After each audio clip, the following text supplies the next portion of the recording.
Big Brother, mainstream media, government cover-ups. You want answers? Well, so does he. He's Alex Jones on the GCN Radio Network. And now, live from Austin, Texas, Alex Jones.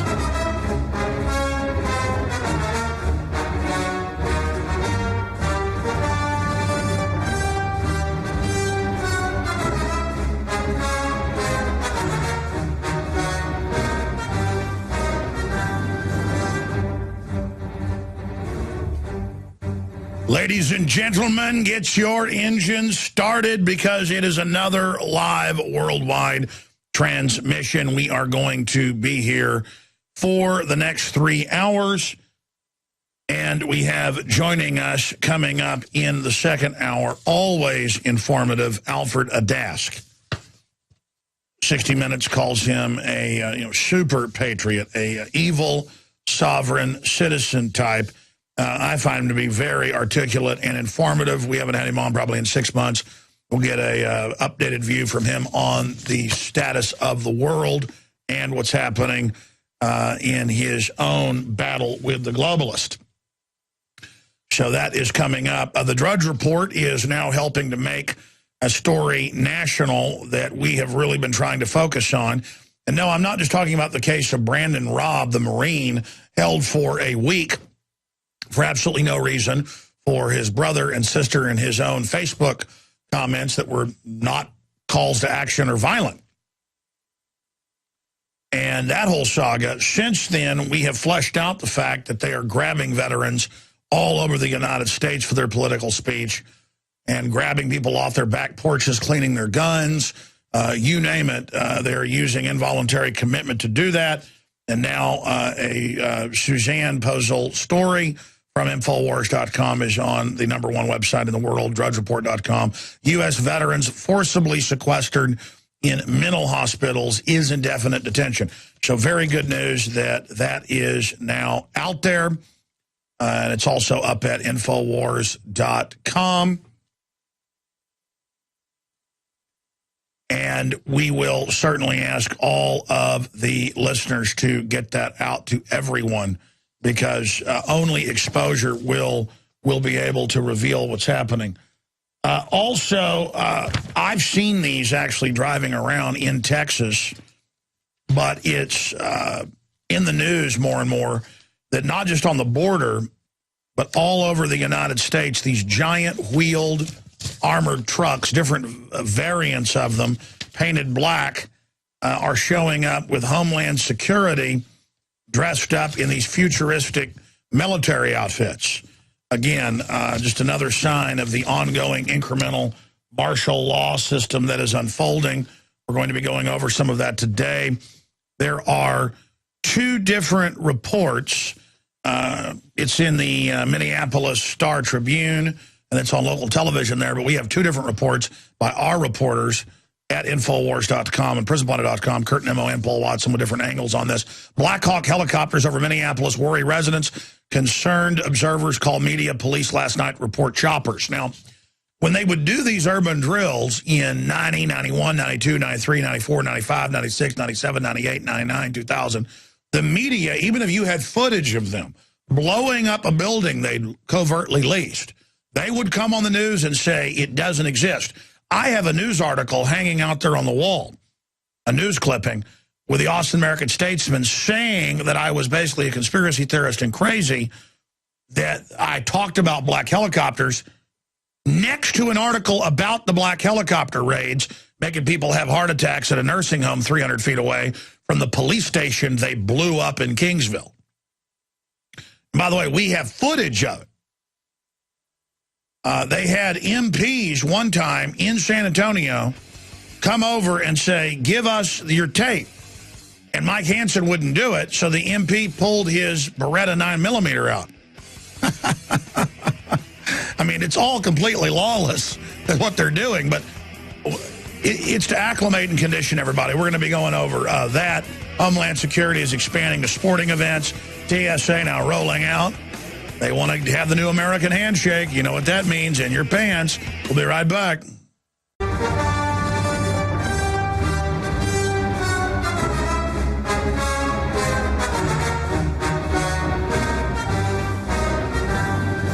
Ladies and gentlemen, it is Tuesday, the 28th day of, what month is it? I'm joking, of August 2012, and we are going to be here for the next 3 hours today. Well, before I plunge into all of the news here, it makes my head spin how fast the world is moving, how fast the years are moving, how fast the time is flying. And I know everyone marvels at this, but here we are right now spinning around on the surface of this globe, and it seems like yesterday was just the year 2001, and it's already nearing the end. Before we know it, we'll be into 2013. And you watch, we'll all still be here after December 21st and the supposed end of the Mayan calendar. It's amazing how people put stock in such baloney. Even if you believe in Mayan mysticism and astrology and astronomy, you have to understand that their own tablets and religious analysis simply said it's the end of an age. It's the end of an age in December of 2012. The end of an age, the lighting of a new hearth, a new fire will be set in the fireplace. And, of course, the hearth is the seat of the sun. So is the sun going to go dark and then light back up in some Luciferian exercise? I'm just waiting for the, quote, mainstream dinosaur media, and you better believe that they will do something like this to come out and blame the entire alternative media for promoting 2012 when it's actually the mainstream media and popular culture that has been basically force-fed on the public. But I'm already digressing here. Thank you again for joining us on this Tuesday, 28th of August, 2012 edition. I am Alex Jones, your host, and I am simply someone that wants liberty and freedom in my time. I want my wonderful children to grow up in a free society and to enjoy some of the basic liberties that I had growing up that now, to a great extent, are on the ash heap of history. No one can deny that our culture is being converted from a free society to an authoritarian society. Every authoritarian, tyrannical, oppressive, centralized benchmark is being met and exceeded, and the establishment itself admits that they want to convert not only to a political tyranny, but a physical and economic tyranny by design. So the ruling class, the people that own the puppet presidents and prime ministers, are on record in the Royal Society of England, the United Nations, the Club of Rome, the Council on Foreign Relations, ad nauseum books published by German prime ministers and presidents and chancellors. Germany has a president and a chancellor. President and chancellor, European prime ministers, Asian prime ministers and presidents. It's all promoted in our face, knowing the general public does not read political white papers, does not read economics text, is not investigating it. And so the establishment can operate basically as they please, as if we are in a coma. I liken to the analogy to we are all basically in comas in our beds, and the people rocking the cradle are vampires. And imagine a society where conscious, focused, intelligent vampires can get away with whatever they want, however they want, with a sleeping population. And, of course, I'm not saying they're literal vampires, but they might as well be, because it's the same effect. They have a disdain for the public. They also work as hard as they can to keep us in this mind-numbed position. And I am simply here to try to get people to understand that our society is sliding towards absolute humiliating and saddening and denigrating of everything that is innocent and good.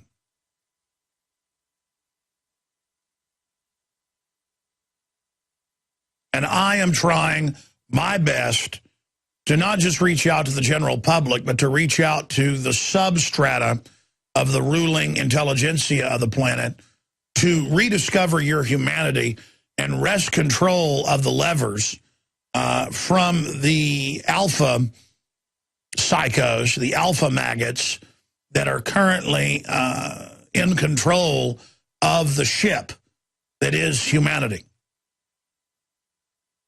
I thought long and hard today about the points I wanted to make on this subject, and I always push it off because there's so much news in the first hour, and then by the time I get to later in the third hour, I am a bit more tired, and it's hard to be able to summon all the different points and datum that I want to bring forward, but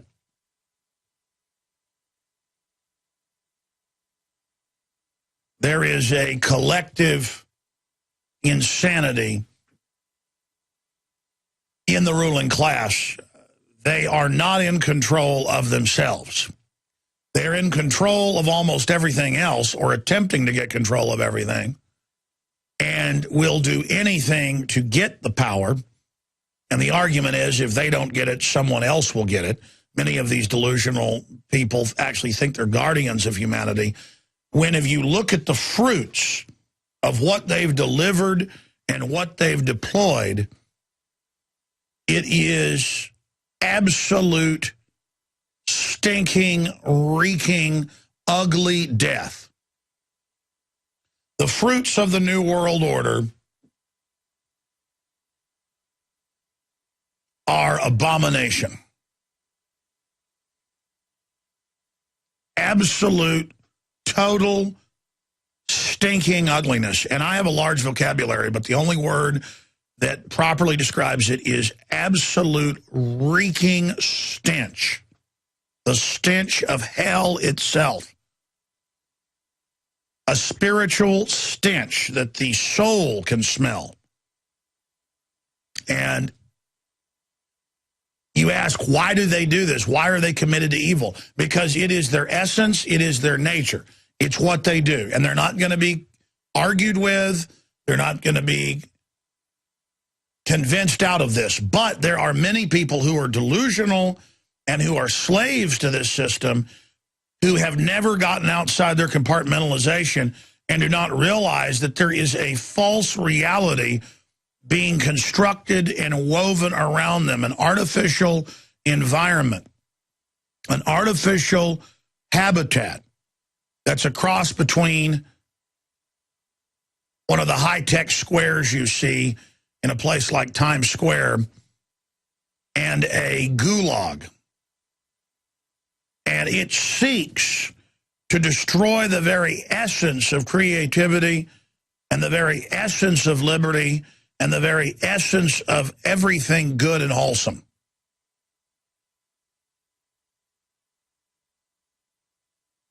And it seeks to create instability and destruction and destabilization.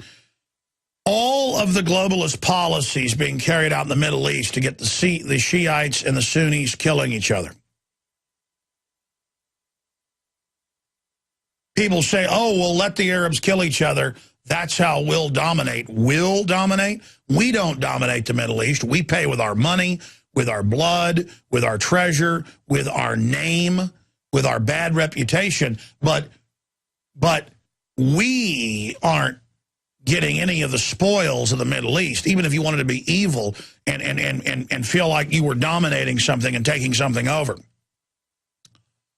In fact, the globalists want to do to the Middle East and every other country and every other region and every other culture exactly what they're doing to us as well. I mean, you look at it, destroying the family by design on record. adulterating and poisoning the food, the water, the air, by design in all their major white papers. I'm looking at one over there on the counter.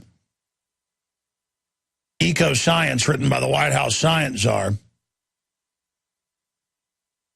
All of this is being done as a scorched earth policy to absolutely wreck society. So if you're an Army officer listening and you're engaged in PSYOPs, and you've got hundreds of people under you engaged in whisper campaigns and disinfo campaigns and false flags and all sorts of other events, you feel pretty powerful. You're seeing the power of your manipulation.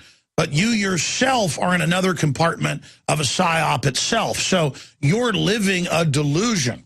You don't serve America. You serve the bankers, who themselves are eugenicists, who serve the devil himself. But I've already digressed. I will try to stay focused, write some notes during the break, because I wrote a bunch last night and then left them at home. And I want to get into the nature of the New World Order and really put a call out to everybody serving it. Understand that you don't have a choice. You'll either be enslaved and destroyed by the globalists and used, or you'll fight back and join humanity. The streets are filled with people out there desperately trying to get jobs that'll actually put food on their family's table. The federal government is dissolving in many cities. The family unit itself is becoming a thing of the past.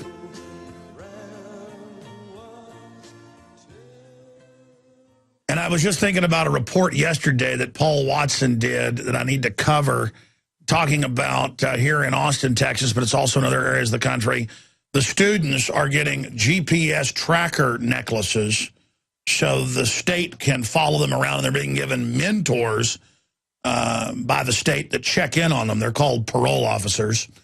And, of course, they're encouraged to also spy on their parents. It is just such an incredible conversion from a free society. And now they've bankrupted people so much and raised the property taxes so much that they're taking our property taxes all over the country and setting up pre-K training. You notice the more education you get, the more school days, the more hours, the more dumbed down our children become, because it's official policy to turn them into little politically correct, addled fools that can, obsess over their race all day but can't engage in reading, writing, or arithmetic. All of it by design. And the worse the school systems get, it doesn't matter. The more government control is then offered as the solution.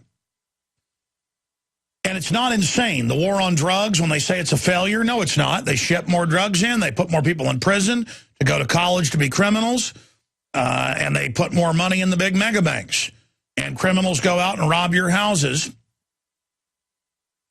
so that they have money to buy the drugs that are overpriced because the government keeps them illegal and controls the black market. I was seeing a statistic last night. I was watching News 8 Austin. And again, this is a story that affects everybody across the country.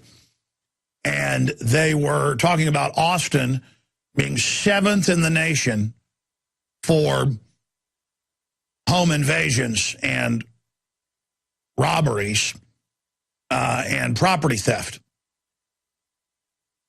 And the police, of course, can't do anything to stop it, because this is known as a happy hunting ground by the illegal aliens.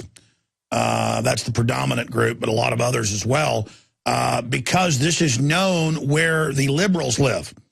And I was looking last night on the Austin Police Department's own crime maps. You can find them online, the crime hotspots. It's all the liberal areas. It's not even the ghettos and areas. They go into the areas that are known to be super ultra-liberal, that have the bike lanes taking over the streets and everything, and areas where if you're not a liberal, you're not welcome. And it's all the super trendy areas are a happy hunting ground of mugging and stealing and killing and carjacking. And the other areas, the areas where people are armed and where you have a more libertarian demographic, the crime rate is very low. Texas per capita has a very low crime rate compared to states like New York or Illinois or California. And you can look up those numbers for yourself. The unified crime statistics are online, even at the Department of Justice. But it's just interesting to know, in a town where you've got the dingbat liberals, who aren't real liberals at all. They love torture. They love secret arrest. They love NDAA. They love world government. They love all these wars, as long as it's their guy doing it.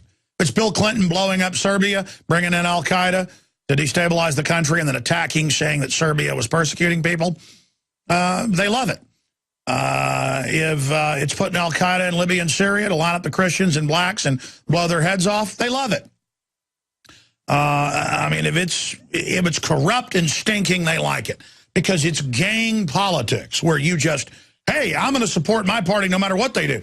And if Mitt Romney gets in, it'll be the same thing. Suddenly all these conservatives that are worried about gun control laws and open borders and corruption, suddenly when Mitt Romney's doing it, they're going to just sit down and shut up and go, well, he's our guy.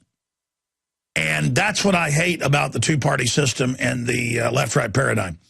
Because there are differences in the people that support Republicans and the people that support Democrats. I generally like Republicans more because they're pro-gun, anti-abortion, national sovereignty, at least on the surface. On the surface. But when you get down to policy, it's the same deal, because it's the globalist. It's not the parties. The parties are just management teams for Slavery Incorporated. Now, when we come back, I have a challenge to Republicans and conservatives, but to Democrats alike. Stay with us. Run the planet. They engineer the society. They decide what backdoor technology to build in to your cell phones, your dishwashers, your dryers, your computers, your thermostats. They decide what to backdoor engineer into the corn and soybeans and wheat and beets and hundreds of other staple vegetables that you eat. They decide what to add to your water under the name fluoride. They decide what to spray in your skies. They decide, now 20 plus years ago, to violate the Pentagon rule on not allowing troops to use depleted uranium in combat. And it's depleted uranium and the story of depleted uranium that is a key, in my mind, to explaining the whole world to people and how it works. Because within that microcosm, you can expand out to the macro. And I've got a challenge here in just a moment for everybody. But the establishment knows how to condition us. They know the tricks that work best. They know how to divide and conquer. They know how to distract us.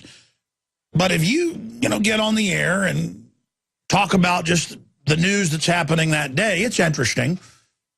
It's informative, but only to a certain level, because if there's not the backdrop around it of understanding the philosophy of the people that run this globe, nothing is ever going to make sense in context. And we have no hope of ever changing the disastrous, nightmare, hell-bound course that humanity and the elite themselves are hurtling towards. Now, the story of DU, there are Army reports from 1947. We've had the guy that literally wrote the book, Dr. Doug Rockey, on about this many times, the whole history of DU. But by the late 40s, they had Lawrence Livermore Laboratories and others putting out reports saying we can use DU in munitions. It is the incredible battlefield weapon. It'll cut through all the armor of the enemy. Even troops with small arms can use it. It's the answer in Europe to the Soviets' superiority of armor, but it ignites in the barrel even if you jacket it in steel. And when it leaves the barrel of either a tank or a small arm, it ignites, and you get residue that's highly radioactive and poisonous, and in lab studies is killing the rats and creating kidney failure, lung cancer, adrenal failure, you name it. We cannot use it. And you can pull these reports up. We've had Dr. Rocky on going down, through them. Now, this is how this works. Then I'll get into the news and the challenge. So they bought masses of this from the spent fuel rods from nuclear reactors, and they stockpiled it so there'd be a market for it so that the insiders could make money and control the economy. Because for them, making money is about dominating the economy. They use taxes against their competition to shut them down. They exempt themselves. It's all about consolidation. It's all about monopolies. But things changed in the ruling class. You see, first they said, we'll just stockpile it in case there's ever a war with the Russians, who the globalists were funding at the same time, to create the enemy, create the crisis, so they'd have a pretext to build up a police state and a surveillance grid and spy satellites and all of this stuff so it could really be used against the people domestically. That's why the globalists created a bipolar or multipolar world, or the illusion of it, so that they could play the two off against each other geopolitically, when in the final equation they were arms of the same system. But finishing up with the DU point, because you see, normally when I'm covering just the regular news of the day, I'm not really even thinking about that news. I'm thinking about things like this, the big picture. And so the ruling class in the 40s, 50s, 60s, 70s, 80s, 90s, who were more than willing to shoot little kids up all over the world with live syphilis, or shoot them up with live cancer viruses, or shoot them up with, tuberculosis, chemical weapons, biological weapons, killing our troops, horrible testing on prisoners. More than happy to do that. Still, there was enough culture in the military that you couldn't get the military scientists and weapons developers to sign off and agree to have the troops use something like DU in general that would debilitate all the troops that came in contact with it. It was one thing with a mad scientist who'd been selectively, psychologically profiled to say, we're going to take foster children in case America gets attacked by, in a nuclear war. We've got to know what happens with children and radiation, so we're going to radiate thousands of them. We're going to kill them. The end justifies the means. The few don't matter, the many matter. That collectivist idea. But that was really just a test. They could test it on mammals and know what it would do. It was really just a test to build cadres of men that would do whatever they were told, including grabbing kids out of schoolyards, little kids, and doing horrible experiments, brain surgeries, you name it, on them, and turning them into Manchurian candidates. That was declassified in the 80s. Tens of thousands of U.S. children were taken. Many of them, it turned out, from prominent families, because they would want healthy, good-looking children, and would be turned into completely new people, completely programmed. Dr. Ewing Cameron and others did that. And this is all admitted if you want to look it up. Write these names down. So this evil was festering. Really, it was being done by the ruling class because they liked kidnapping little kids. Really, it was being done because they liked frying children. And the programs would usually come to an end. After radiating 4,000 plus children in the U.S., people got upset. They said, we thought you were only going to kill so many. Well, you're just killing kids for fun. So those programs got shut down. So they went overseas to do the programs. They got Israel to radiate 110,000 of their own kids in the ringworm children study, killing many of them. And I've got all this news, and I've got my challenge here for you. And I know a lot of you don't want to hear this. So this is scary stuff. No, what's scary is knowing this and not doing something about it. Not realizing, hey, this government isn't our government. And if it takes us where it wants to go, it's going to do everything it's done behind closed doors at an underground basis on a mass scale. Because I talked about Trinity and Beyond yesterday, the documentary from the 90s, where it showed the nuclear testing history and showed our so-called government trying to ignite the atmosphere with hydrogen bombs and trying to blow holes in the atmosphere. And there are studies out there showing that that's when the bigger ozone holes actually formed, was them detonating. Our government, nobody else did this, detonated hundreds of weapons in the atmosphere the upper atmosphere to see if they could destroy the Earth's atmosphere. Again, these are pit demons. You know, the best movie analogy would be The Fifth Element, where that evil, you know, asteroid's coming in, and it's controlling the weapons salesman on Earth psychically, Zor, or whatever his name is, Zorg. And they're like, well, what does it want? It just wants to kill everybody. Well, what's it going to do? It's going to kill the Earth. It wants to kill. I mean, it's basically, these people might as well be Zorg or Zworg. I mean, that's art imitating life. That's what they're like. They get off on it. The more evil, the blacker, the more destructive. They're like moths to a satanic flame. And we've got to stop them. Now, I'm sorry, I've got my challenge in the news coming up. The point is that we're beyond Caligula marrying his horse or Nero dressing up like a werewolf in ancient Rome and murdering children at public banquets for his own enjoyment. And I won't go into how he murdered them. It's pretty graphic if you go look it up. The point is that we're beyond that. Now crazy people like that have antimatter weapons. And the Air Force admitted in the San Francisco Chronicle about 10 years ago that they have antimatter weapons. They just wanted to menace everyone with them, and then the story got shut down. But they do have antimatter weapons. They are messing with strangelets, black holes. They are creating these. The end of the world isn't coming December 21st. I'll guarantee you that.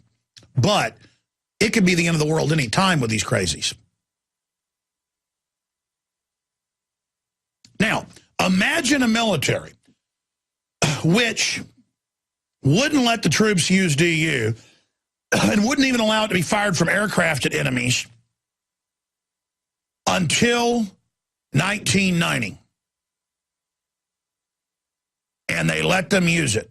And first it was in the Vulcan gun and the A-10 War Dogs, and it was in the Bradley fighting vehicles and in the Sabos, fired out of the Bradleys, and the Abrams A1, M1, I forget all the technical specifications. The point is that then they just made a decision. They just said, serve it out in 50 cal,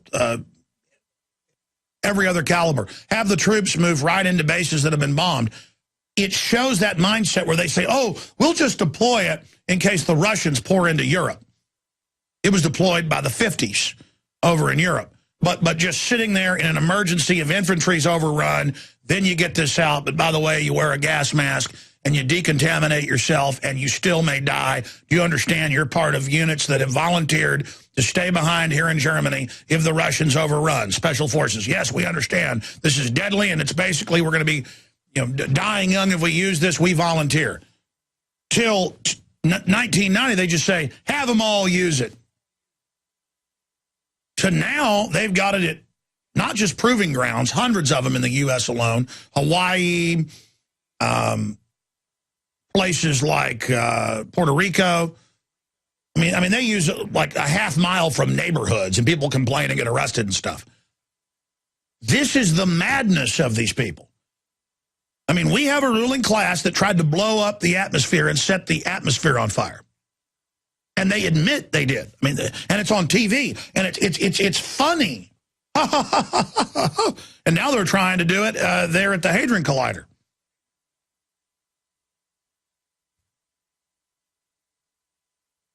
And you've got all of this going on, and they've got the troops using DU, and then they want me to salute the troops when I see them at a football game, or they want me to get a... And it's all tyrants that have attached the mantle of what our republic was. And it was never perfect, but it was better than others. At least the ideals were good. What we were striving for was good. They've now attached all their evil with this. So it's an example of how they use a crisis to deploy something and then, of course, later start using it. And it's the perfect weapon. The globalists made the decision because it kills the enemy on both sides. They want to kill you as a veteran. And I told you this over a decade ago. Now it's declassified. The whole Homeland Security system, the big armored vehicles, the checkpoints, the SWAT teams, the CERT teams, the intelligence units, they're not watching Al-Qaeda.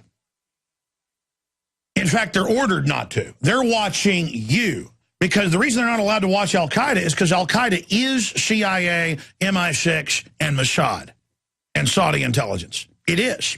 in triplicate, an absolute, undisputed fact. And so here's my challenge to all of you in the military and to the police and all of you. This stuff's out in the open. That's how God works. This stuff's all out in the open. People like me are here so you get to hear what's really going on. I lay out the facts. You get to make decisions and decide like Nineveh whether you're going to repent or not. And by repenting, that doesn't mean just going to the church and giving a little glitter bug some money. That doesn't mean, going to one of these 501c3s and hearing how you worship the corrupt government. No. Repenting means asking God, and if you don't believe in God, whatever, meditating on it, saying, hey, I know we're in trouble as a culture. God, please guide me in what I should do to resist this. And if you won't do that, then you've made a decision. Because all of you know deep down we're in trouble. You know evil's taken over, and it's really getting ready to run wild.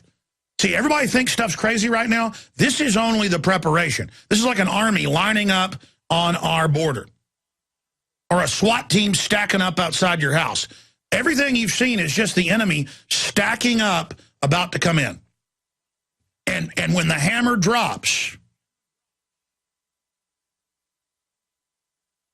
and the crises expand, it's going to be harder to shape the battlefield.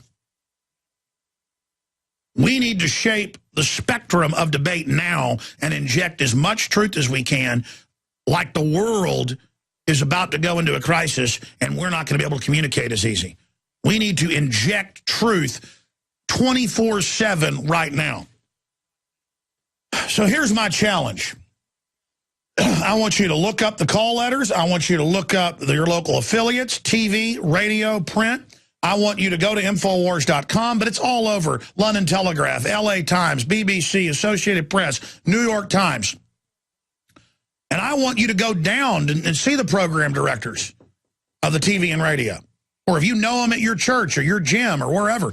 And I want you to tell them, listen, our whole society is being overthrown. Our liberties are being taken. The TSA is abusing our children because we're told Al-Qaeda is going to attack us while it's in the news that Al-Qaeda is being funded and trained by the CIA and MI6, and it's admitted that they started the Civil War and started the attack, and it is a war crime what's happening. They're taking families and saying, we're going to kill your kids if you don't drive this truck full of explosives into that police station. I mean, folks, this evil's gone on for a while, but the fact that it can be out in the open, the fact that this is going on, the challenge is it's time to recognize this for what it is. I mean, I've got the articles right here now where it's totally admitted that the whole thing in Syria and Libya was started by our criminal government and NATO, and they plan to do it all over the Middle East to put jihadis in and let Saudi Arabia take over the entire Middle East. And it's just too rich. It's too much for me to see TSA on the streets and regular Army and giant black Homeland Security vehicles driving around. And paramilitary police bugging their eyes out at you if you photo or videotape them, acting like you're a terrorist in this whole dress-up, play-along thing, which is really a martial law takeover system to start purges against the American people. And they said it was for Al-Qaeda when their own documents say it's for us. Our government isn't our government. It runs Al-Qaeda. It runs everything.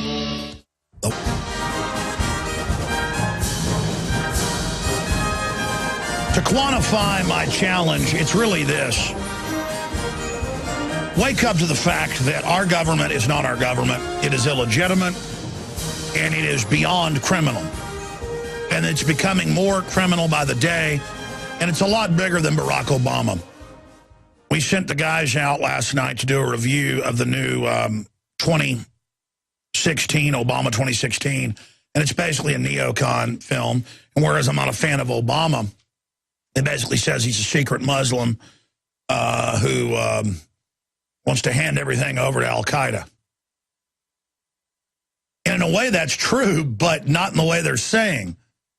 Al-Qaeda is publicly run by the banksters that use it everywhere to take over and destabilize countries. Want to fight the Russians? Use them. Want to go after the Serbs? Use them. Want to take down Gaddafi? Use them. Want to take down these countries? Use them. And then they get on the news and act all moral. Assad, out of the blue, has the military shooting demonstrators. It was on the news overseas that they were blowing up government buildings.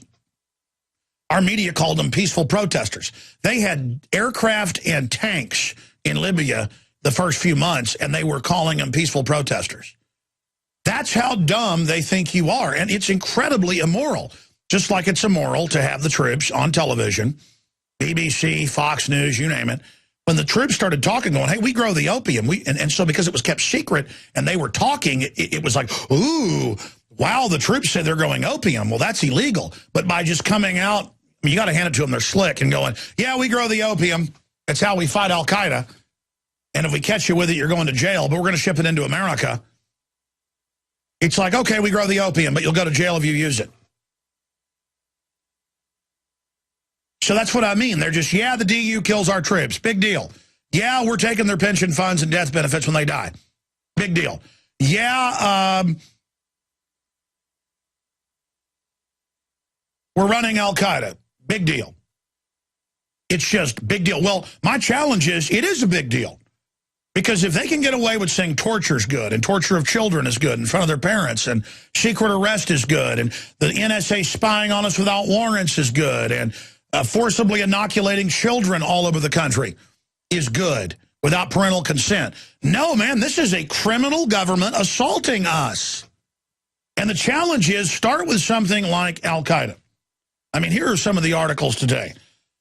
New York Times scrubs a mention of CIA arming Syrian rebels, who they go on to admit are dominated by al-Qaeda and who are blowing up churches. And then people go, well, you know, we got to get the Arabs killing each other. Nothing. We're not running any of this. Stop playing like you're a CIA black op commander. I mean, even if you are a CIA black op commander, you're drinking fluoride, you're taking vaccines, you have no future, you're planned to be removed. Any of you that serve this evil system, you are idiots. Just because you can grasp the end justifies the means in some Machiavellian way doesn't mean you're a rocket scientist. It means you're a fool. And I liken it again to the Ring of Mordor. You cannot use evil for good. You cannot do it. It will always revert to evil. You may get some big result up front, but you will get far more evil out of it. And it goes on. To break down, it's all over the British foreign press. It's admitted there's U.S. troops on the ground. They've been shipping weapons in out of Turkey, out of Jordan, to shoot down aircraft, blow things up. This has been going on for 8 months, and our media is like, that dirty Assad. And they're going to put al-Qaeda in to kill the Christians, and they think you're so stupid when they're killing the Christians if they take over in a year or so. It'll be on the news. That dirty al-Qaeda is killing Christians in Syria. Yeah, we got to have a convicted pedophile abuse you and your children at the airport because al-Qaeda. It's all a giant hoax. The TSA, all of it. It's Tuesday, 28th day of August 2012. Big news blitz coming up, interspersed with Alfred Adask joining us, and huge amounts of news and your phone calls in the third hour coming up. Scientists successfully hacked brain to obtain private data. That's out of CBS. I mentioned this yesterday, but I want to get into it more today to talk about this technocracy. But first off, I read part of this. The new magazine, InfoWars magazine, did sell out. We printed 90,000 copies, 50,000 on the street, 40,000 printed to sell to listeners at cost. By the way, we did the math. Even when I raised the price, I actually lost money on it. So it'll go up a little bit next month. And we're just trying to figure out how to be able to even ship out more than 40,000 in a week or so. We've shipped a lot of them out, but still trying to get to some of the orders right now. But you can all get a free copy of the magazine in a digital format at Infowars.com/newsletter. Just sign up there, and every day when we send out the news blast, we'll send a link to it as well. But I wanted to read, because it breaks down everything I'm talking about, my little letter to the public here. Print 2.0, the answer to the internet kill switch. If you're picking up this publication for the first time and wondering what we're all about, the answer is freedom. We stand behind the Constitution, the Bill of Rights, and the concept of 1776 expanding worldwide. the idea of liberty all over the planet.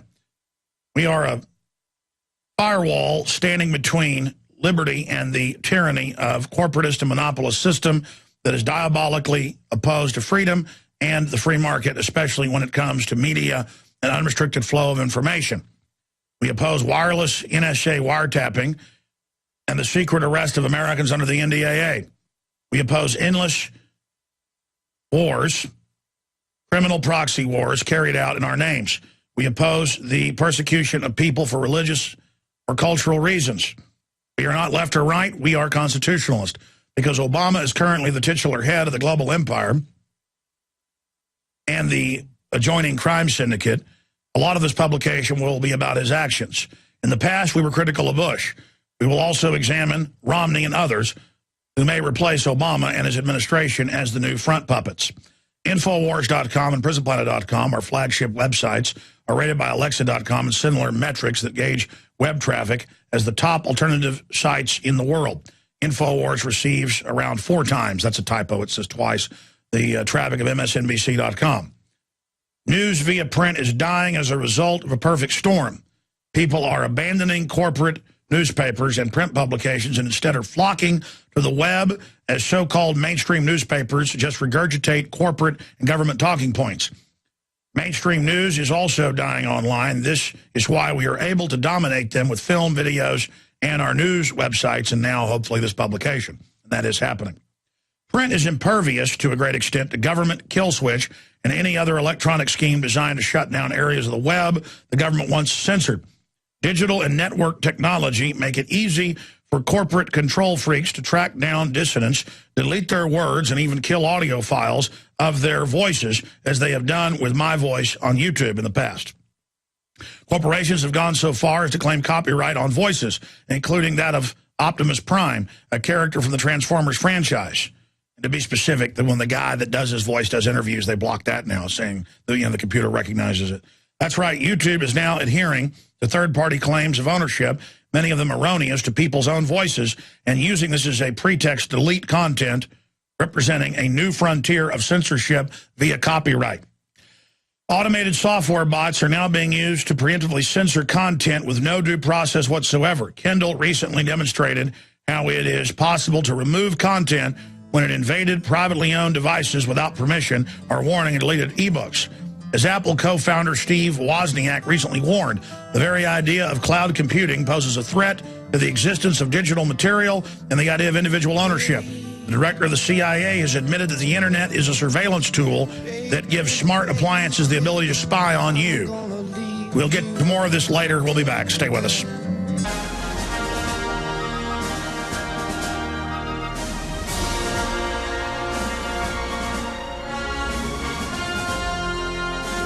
In a moment, we're going to be talking to radio talk show host and constitutional scholar, very informed fellow, Alfred Adask, who we haven't had on in about 6 months. Always good to get him on to talk about the nature of the globalists and how they see us. Got some interesting points we're going to be covering with him, and also I'm going to throw out some wild card curveballs at him, just some of the current news out there, and get his take on that in just a second. The next hour will be completely jam-packed with news and analysis. There is a lot of it. We'll be looking at the hurricane set to smash into New Orleans. New Orleans braces for Hurricane Isaac. We are also going to be looking at the fact that will we see gun confiscation again? I mean, any excuse to come and take our guns and loot our homes. After all, that's what a kleptocratic, criminal, foreign, banker-run state does that's totally anti-human. It hires a bunch of control freaks that enjoy doing things like that. Also up at drudgereport.com, it's starting to get a lot of attention. U.S. veterans forcibly sequestered in mental hospitals is indefinite detention. It's happening all over the country. Bunch of examples there in that article by Suzanne Pozell. Continuing here, we're going to be getting into the economy. U.S. consumer confidence tumbles to a new low. There's more talk of QE3. Which would spur inflation, but the economy will continue to collapse if they don't. So we are in trouble if they do, in trouble if they don't, just how the globalists want it.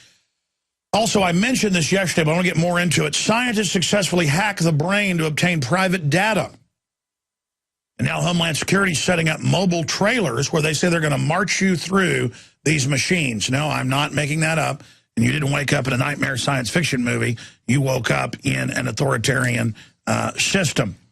Now, these articles are also at Infowars.com and PrisonPlanet.com. Blackhawk helicopters over Minneapolis worry residents.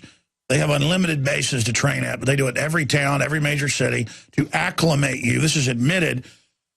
Now, the Secretary of the Army 2 months ago said, we want to put 4,000 troops in every major city. Small towns will have a few hundred, quartered among us that we pay for.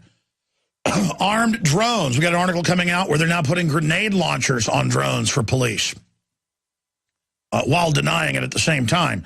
Amazing story Matt Williams is working on right now.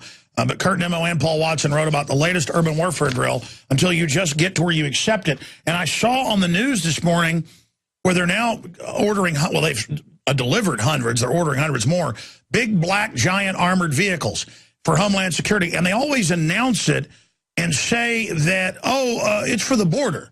And some are for the border. But they let the illegals in and are legalizing them. It's just to keep us from getting out. Now the IRS says, well, if we say you haven't paid your taxes, no judge, no jury, no due process, you won't be allowed to leave. So Ron Paul's right. The stuff on the border is now just for us, so we can't leave. Capital controls. They're now getting them in police departments everywhere. Big, giant, brand new, huge wheeled tanks that look like something out of the Road Warrior. So it's a total build-up against us. And we'll put some images of those up as well, those big, giant trucks that are everywhere. Also, this is out of Yahoo News. Homeland Security campaign expands to sports. Yeah, they're even at high school football games now, the TSA. They're at Paul Ryan events. They're not even cops violate the Fourth Amendment. They're not even feds out of their jurisdiction. Now it's just, they're people with a week of training, an extra 8 hours, they can read your mind and do these chat downs to see if you're a terrorist. Hey, listen, you little punks, I'm not answering your question. Next time I fly, and one of them sits there and says, Mr. Jones, by the way, listen to your show. I've had one of them do that. Well, more than one, but before he got in my face. You're a troublemaker, Mr. Jones. Where are you going? What you planning to do? I'm like, I'm not going to play this game with you. The government runs Al-Qaeda. The government runs Al-Qaeda. It's on the news. They run them worldwide. They got the underwear bomber on the plane. And here's what I'm planning. You know, Jesse Ventura's lawyer didn't file that suit we checked in the right court. Don't know if that was an accident or what it was, but tried to explain it to Jesse. But I've talked to the lawyers. It wasn't the right court. My lawsuits will be successful because I'll file about 5 of them in different courts. I mean, I am up to here with this that I can't travel with my family now because I will not let known pedophiles grab my family. They hire pedophiles to run in the major airports. It's come out, defrock priest, you name it. They're the head guys. They're building a legion of evil. And I will not put up with it. They think you're stupid where they grow opium openly and have the troops grow it and then ship it in, but tell you it's still illegal. They think you're stupid. Just absolutely engaged in all this evil and running Al-Qaeda and running Fast and Furious. We're in danger, folks. We've got illegitimate crooks arming to the teeth against us because they've stolen the Treasury blind and are going to implode the economy and pose as our saviors. There isn't time to screw around anymore. It makes me so angry to read this. The Department of Homeland Security is urging fans at professional sporting events to help keep the country safe by reporting anything suspicious they see. So here's my challenge to people. I want everybody to call Homeland Security, okay? Call your local Homeland Security number, look it up, call it, or call 311 and have a stack of news and say, yeah, I want your email officer or the person taking the call. I want to be able to send you all this data so it fills the NSA Snoop hubs. I want to just flood them with it. And you send them Fox News, the Amer al-Awlaki, #3 in Al-Qaeda, working for the Pentagon. You send them the current news that's all over the place where Al-Qaeda is being funded by our government and NATO to attack countries that are peaceful and trying to destabilize them. You send them that. You say, hey, I'm seeing something and I'm saying something. I see dirty criminal crooks running our society. You should call Homeland Security and say, hey, yeah, Homeland Security, but first get them doing a report. Homeland Security is hiring convicted felons and pedophiles and rapists to be the heads of the TSA over airports. And then give them news about it. And give them examples of where they're hiring criminals. Of course, you're probably talking to a criminal when you call. That's why they wanted to get everybody with a criminal record. They're now hiring them to rule us. You understand how hell force this is? So, yes. I mean, I've seen the footage of TSA on the trains in Tampa harassing people, and they even know who they are. The group that protested them in Houston and got them off the streets there, they know who they are. They've gotten in people's faces in Chicago. Hey, you put us on the news. We have highway checkpoints. You better not do that again, and try to intimidate you. Just goons coming over, no jurisdiction, aren't even sworn officers, and the cops do what they say. We've got footage now of anywhere in Tampa. If people are out on the beach trying to take photos of the hurricane, cops run up all crazed. You're on a watch list now. Give me your info. Oh, give me your... Oh, it's so fun to act like a secret police and buy the propaganda that there's terrorists everywhere that weren't manufactured by your bosses. I mean, this is so crazy to watch these cops gobbling up the death of America in the name of safety. What a joke. What a joke. We'll have to keep our guests about 10 minutes the next hour. I'm ranting. It makes me get so angry to see all this happening, and we're going to be talking about it all here on the broadcast today. I mean, here it is. TSA workers perform bag searches all over the city. It's all over the place. Screeners inspect hundreds of journalists, and not one reports on it. Just groping everywhere. I mean, what a society. How do you break a free society? You get people's hands on you. You get everybody trained. It's absolutely despicable. A bunch of federal goons everywhere taking over society, and I'm so sick of it. We're going to get into genocide committed by the U.S. government against the American people. Number one, with Alfred Adask, the organic law of the United States, the significance of national debt, why the Bible says you can't kill a man. Well, it's murder, not kill. World's first economist, the purpose of the Second Amendment, the foundation of individual sovereignty, and I've got some other news items to cover with Alfred Adask. He's a founder in one of the largest legal reform organizations, Citizens for Legal Reform. He's published the AntiShyster News Magazine for more than a decade and ran for Texas Supreme Court. And he's been a political prisoner as well. And he joined us. You heard that whole rant there as we started the hour, Alfred. It just blows me away how fast all this is moving. Your take on what I was just covering before we go to break and come back and get into all your points. You know, I can listen to you talk about it, Alex, and on one level, it doesn't disturb me. But I do the same thing myself sometimes. I get news that's coming in on the internet, and I'm sitting here in front of my computer, and I tell you, I get so angry, I can hardly see straight. It infuriates me. I was talking to a friend of mine the other day, and I said it's like walking into a topless bar and finding your daughter dancing on the stage. I don't want to be here. I don't want to see what's going on. Something I love. The United States of America is being destroyed right in front of my eyes, and I'll tell you something. It infuriates, it drives me. You know, you hear other people, it's like driving. You know, if I'm driving and the traffic gets in my way, I lose my temper. If somebody else is driving, it doesn't bother me a bit. Today you're driving. It doesn't bother me the same way it does if I'm reading it myself and I say, God. Yeah, I think perhaps you understand. Maybe that makes some sense. No, it totally makes sense. And to watch the zombies laugh at us that are informed. Yeah. That can quote legal documents, that can quote history, that are informed. People think being ignorant is like a mantle of power. And instead, everything's going to Hades in a handbasket. Yeah, I understand. And the way out is you have to learn some fundamentals. And if you can learn them, it's almost astonishing. I'm sure you appreciate this. We are dealing with forces that they didn't just start up in the last 5 years or 10 years or even in your lifetime or mine. You start to look at this and you understand that this is so massive, it's been going on for so long. You can't put a face on it, you can't put a name on it without sitting back and saying, you know, we are dealing with spiritual warfare. This has been going on for thousands of years. This isn't news. It seems like news. But the same process has been happening. No, you're right. But it's coming to a head. The cancer is suddenly expanding. Tentacles are shooting out of it. It's galloping very, very quickly. because, well, we'll get your take on why they're moving so quick. Is it that they know they're in trouble? We'll be right back. Alfred Adask is our guest, and he's done a lot of research into the globalists and the weird legalese they have.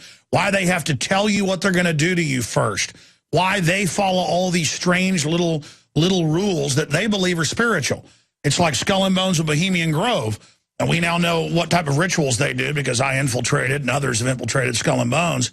They take it very seriously, basically like the old story of Faust and Mephistopheles. How do you trick the devil? And again, you may not believe in the devil. These people do. And they believe they're doing all these bad things, but they've got to somehow get around that. So we're going to break it down. Let's get into your first point you want to cover. Genocide committed by the U.S. government against the American people. Let's start there. We've talked on the program before. I was sued for $25,000 a day. That's $9 million a year for manufacture and distribution of a controlled substance. I was fiduciary for a trust that leased a couple of tables, chairs, and some computers to a company that manufactured colloidal silver, and they brought me in as a defendant. This is Attorney General of Texas, and the key to it was whether or not colloidal silver was a drug, and they defined drugs in the Texas Health and Safety Code 431.002, subsection 14, and also the federal code at 21 USCA 321G1, and both of the definitions of drugs use the phrase man or other animals, and they use that phrase twice. They don't say man or animals, they say man or other animals, and that means they deem man to be an animal in the same sense if I said horses or other animals. Makes perfect sense. And this isn't some new humanist thing. They've been saying this for thousands of years. They see themselves as men. We're animals. Frank Herbert's letting people know he's aware of that, where they're going to kill the young Duke Atreides if he's an animal and has fear and can be controlled. But they don't kill him because he shows he's human. Yeah. And it goes all the way back to Genesis 1:26 through 28, where it says, on the sixth day God created man in his image and gave man dominion over the animals. Under Genesis 1:26 through 28, I can't be an animal, and they can't pass a law that declares me to be an animal without violating my freedom of religion. And that was the essence of my defense in this case. The Attorney General had invested $500,000 and 6 years in prosecuting this case. There were 6 defendants ahead of me. And 3 of them hired attorneys, paid $160,000, one of the best law firms in Texas, got nowhere. I put a religious freedom defense together, and they dropped the case. They don't want to tangle with the idea that the people are deemed by government to be animals. And the reason this is significant... They want you to opt in with all the liberals and say we don't have free will and we're an animal, because then they go, that's right, now you're dead. We have dominion legally. And it goes to the Declaration of Independence and fundamental principles this country is based on. We hold these truths to be self-evident, that all men are endowed by, are created equal and endowed by their Creator with certain unalienable rights. When they said that, they meant no animals. No animals are endowed with unalienable rights. The third sentence of the Declaration of Independence is that to secure these rights, governments are instituted among men. They're telling us the purpose of government, as envisioned by the Founding Fathers, was to secure to every man, woman, and even unborn child their God-given unalienable rights. These rights flow from God, but they don't flow to animals. They only flow to those of us who are made in God's image. And when they pass laws and they say, no, you're just another animal, you're just another animal. When they do that, they deprive us of the fundamental God-given unalienable rights that we find in our Declaration of Independence. This was the foundation for this country. It was unprecedented, and they are stripping us of that spiritual foundation on which this country was built. And you know what happened. The judge was probably a high-level Mason. You brought in one of their secret high-level religious rights and said, I am not an animal. I declare that I'm allowed to do, what I want. I have freedom. Now you legally were, again, back under that basic covenant. And if people don't believe in this, the globalists believe in it. They follow it. And that's why they now want to make us lower than animals with the animal rights people that are funded by the transhumanists and the globalists. Not that I'm against animals, but the point is that now they want to make it where the elite speak for the animals and say that they have more rights than humans and make us lower than animals. I understand. We've had people contact me. We do our little program, a little radio program. It goes out out over shortwave. We have some people listening in foreign countries. I've been contacted by one guy in England and another one in Australia or New Zealand. I don't remember. One of them. And they checked the laws in their country, the definition of drugs. And they found out those laws for England and either Australia or New Zealand, probably both of them. No, it's all the same. Pardon me? It's all the same. Yeah. They also presume the people to be animals. This has to be a fundamental cornerstone for the New World Order. We are going to be, we've heard people say it for years. Stay there. We're on the... Sure. Alfred Adask is our guest for a little bit in the next hour. Then I'm going to have a huge news blitz and also open the phones up. But there's a new incredible article by Steve Watson and Paul Watson. I was just talking about this in the first hour. I just mentioned that the government had released biological agent in 1968 in the New York subway. Deaths resulted. Details remain classified. They put Army doctors in the hospitals to see what it would do. It was reportedly a bacteria. This just came out at Infowars.com and PrisonPlanet.com. Big Sis begins releasing biological agents into Boston subway, assures public safety despite government history of dangerous biological testing on the American public. That's at Infowars.com and PrisonPlanet.com. We're also going to put it out on my Twitter, so you can forward it, please. We've got to get where we are upset about this. They have urban warfare drills, military checkpoints, bio-spraying, chem spraying, just to get us conditioned to, oh, well, they always spray us. We're not talking about spraying bug poison over Dallas to kill West Nile, and boy, is that a bunch of hooey as well. Wow, what an incredible report. The Department of Homeland Security will begin releasing a dead bacteria, into the Boston subway tomorrow in an operation, it says, will test sensors designed to detect biological agents that could be released as part of a terrorist attack. Who knows what they're really going to be releasing there? I mean, with their penchant for putting cancer viruses in the vaccines, little is known about what exactly the bacteria consist of. Well, of course, you don't let the slaves know that. And the DHS has not been very forthcoming with information, saying only that it is non-infectious material that has been approved as a food supplement. Probably yeast. The Boston Globe reports the test will begin Wednesday. Will be held periodically over the next year. Oh, just whenever they want at Harvard and Porter Square stations in Cambridge and the Davis Square station in Somerville. And it's all part of this new fear of alarms going off. But now they've turned off all over the country the radiation alarms. When reactors leak now, they just don't even turn the alarms on. So it doesn't scare people in places like San Diego. And they just say, oh, we're going to raise the radiation levels hundreds of percentage points. Just say it's good for you. Yeah, let your hair fall out. The seals are dying, you know, on the West Coast. But, hey, you know what? They got radiation. You know what? Dying's fun. Okay? But we're going to keep you safe from Al-Qaeda, who they publicly run. There's a special invitation from Peter Thiel, the Bilderberg Group member trying to take over the libertarian movement, an event to be held the following date and location for the Ron Paul campaign. We're going to be talking about that. That's interesting. Going back to Alfred Adask. Alfred, a lot of breaking news while you're here today, but let's get into this now. You were talking about how worldwide, and I've looked it up, in the Codex Alimentarius and all this, it says humans and other animals.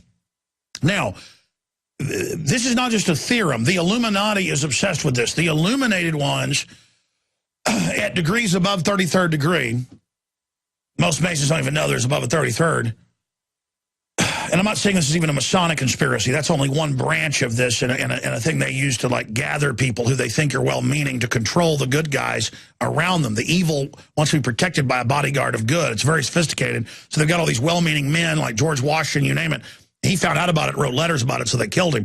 Folks, just Google George Washington's letters on the Illuminati. It's incredible. That's the Library of Congress. You can read it, signed by him, as he was battling them. But the point is that, he said that the Illuminati was taking over the Masons. They took him over. It's kind of like when Winston Smith pops in the door and there's O'Brien to torture him. He says, O'Brien, they got you too? And he goes, yo, they got me a long time ago, but I'm ranting. The point is that it's all about how we are the animals or the profane. We are seen as cattle. And this even goes back into the Old Testament. You know, other tribes and groups that didn't follow what the Israelites were into were the Goyim. So Goyim, cattle, chattel. That's why the Constitution and Bill of Rights, and as you know, it is a title to those that were free, if you understood the riddle, they said, free men, no free man will be barred the use of arms or property. Well, they set the precedent, as you know, at the end of the Civil War, making us all slaves. They didn't just say blacks weren't human or two-thirds human. So what you've hit isn't just your theory. It is the essence of the truth of what we're facing. And so they're dumbing us down, poisoning us, trying to deny us good education so they can fool us into thinking we're animals and that we're bad and need to be exterminated because humans are trash. They do not want us to realize that we are not profane unless we drink from the fetid cup of the Illuminati. The truth is, to say you're illuminated, they've stolen all the terms. When you love Christ and God and want to do unto others and want to build people up, that's when you're illuminated by the Spirit of Christ. But they call it illuminated, but they're not illuminated. They're illuminated by the black sunshine, by the dirty black summer, by the devil under the black wings of death. I'm ranting here, but the whole point is, look at how they said blacks weren't human, so we're allowed to enslave them. This is as old as the hills. Yep, same thing with the Nazis declared the Jews to be Untermenschen before they marched them off into camps. Untermenschen means under man. It means subhuman. It means animals. As soon as you're declared to be an animal, then you can do anything. You can be treated like livestock. The farmer can butcher the cows and the pigs and the horses and the sheep. Why? Because they're animals. They're not made in God's image. Again, you can look at Genesis 9:6, and it tells you why you can't murder a man. And it expressly tells you because he's made in God's image. That's why you can't do it. If you will accept the status of an animal, then there's what's to prevent you from being murdered or killed. And that's why they have you swear an oath when you join the military and tell that you're an animal and you're garbage and crud so that you will accept it and sign the contract with the devil so they can kill you. Not just that. I see this as spiritual warfare, and it took me a long time. I didn't get to that until I was in my 50s before I even began to suspect it. I see it now with what seems to be clarity. The spiritual warfare is this. They're not worried about your life. They're not worried about your property or whatever gold you got or your land. That's irrelevant to them. They want your soul, and you're not going to hell unless you consent. They post it in the books. If you can read, it's there. We deem you to be animals. Did you consent to be an animal? They need your consent. Satan can't come up with a pitchfork, poke you in the butt, and make you go to hell. It doesn't work that way. You need to consent. And that's why they have, in my opinion, that they have to put this out in law where if you're smart enough and you're diligent, you can find it. No, it's a legal posting. That's why they tell you before they stage a terror attack on television. Yeah. They need your consent. You need to consent. Say, yeah, I'm an animal. Sure, I consent to that. Great. You're headed for hell. I think that's what's going on. And the Bible said before each culture fell, everyone began marking themselves and hurting themselves. I'm not saying somebody's bad if every person wants tattoos or whatever and piercings all over them. The point is, in every culture, from the Aztecs to the Israelites when they went bad, that's what begins. This is all the signs. Yeah, I understand. I've got an article here from Genocide Watch. You can find it at genocidewatch.org. It was submitted to the Department of State back in 1996, and they identify 8 stages of genocide. And the third stage is dehumanization. And the United Nations Convention on the Prevention and Punishment of the Crime of Genocide. And they go through, and genocide is a crime under international law, but need not include actual death. The only thing that's required is that if you commit acts that with the intent to destroy in whole or in part national, ethnic, racial, or religious groups, such as causing serious bodily injury or mental harm to members of the group, or C, deliberately inflicting on the group conditions of life calculated to bring about its physical destruction in whole or in part. That's what they're doing when they reduce you to animals. This is an act of genocide perpetrated against the American people. They are creating conditions where they define you and me and all of our children, everybody you ever loved and liked or admired, they're all being defined as animals. They are using that the same way the Nazis used it to march people off into And that's camps. why all the environmentalists teach the kids, you're scum, you're bad, you're hurting the earth, so you will actually hate yourself and not realize your incredible destiny. That's exactly right. Will you consent to be an animal? And they teach us to do that. It goes right to the theory of evolution. Theory of evolution versus creationism. Creationism, oh, that's silly. That's and of course, nonsense. it turns out Darwin was a super Luciferian occultist, had these visions while having a fever, was into the occult, believed that we were seeded by aliens. What's that term? Panspermia. I mean, this was a devil cult that came up with this to get us to consent to be their slaves, to get us to opt in, to think it's cool to say we don't have free will. It is the ultimate joke. They don't want you being spiritual, folks, because they are totally spiritual. They traffic in men's souls, as Revelation says. Yeah, I agree with that 100%. I don't know. This is spiritual warfare, and that's a very difficult concept to understand. Again, I didn't even begin to suspect until I was in my 50s. You find this late in life. I wish I'd have known when I was 25 or 30 years old. It would have made an enormous difference in my life. But I appreciate that if people hear this, they say, oh, spiritual warfare, the guy's crazy. Well, maybe, but I don't think so.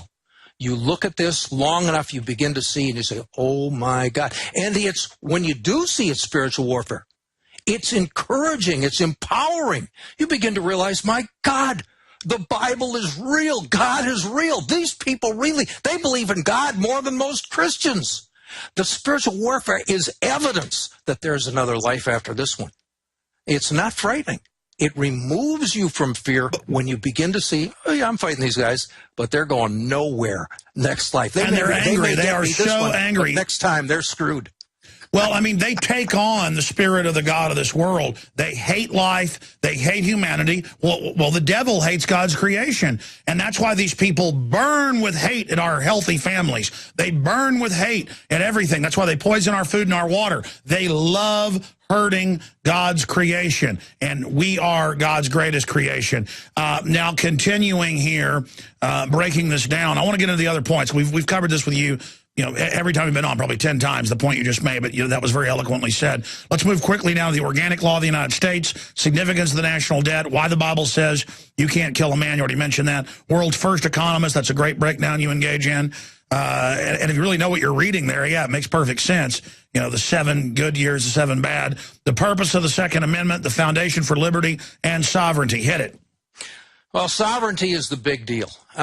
Sovereignty is the key, and we hear, if you follow, I'm sure you've seen this, where the FBI and people in government are concerned about the sovereignty movement. Oh my gosh, the sovereigns are coming to get us. This country was based on the idea that every man was a sovereign. This is expressed by the Supreme Court in the case of Chisholm versus Georgia, year of our Lord 1793. That's only 18 years after the Declaration of Independence. Yeah, about 18 years. If you're not sovereign, then the king or the bureaucrat is God. That's what it comes down to. The question about sovereignty is who's the boss.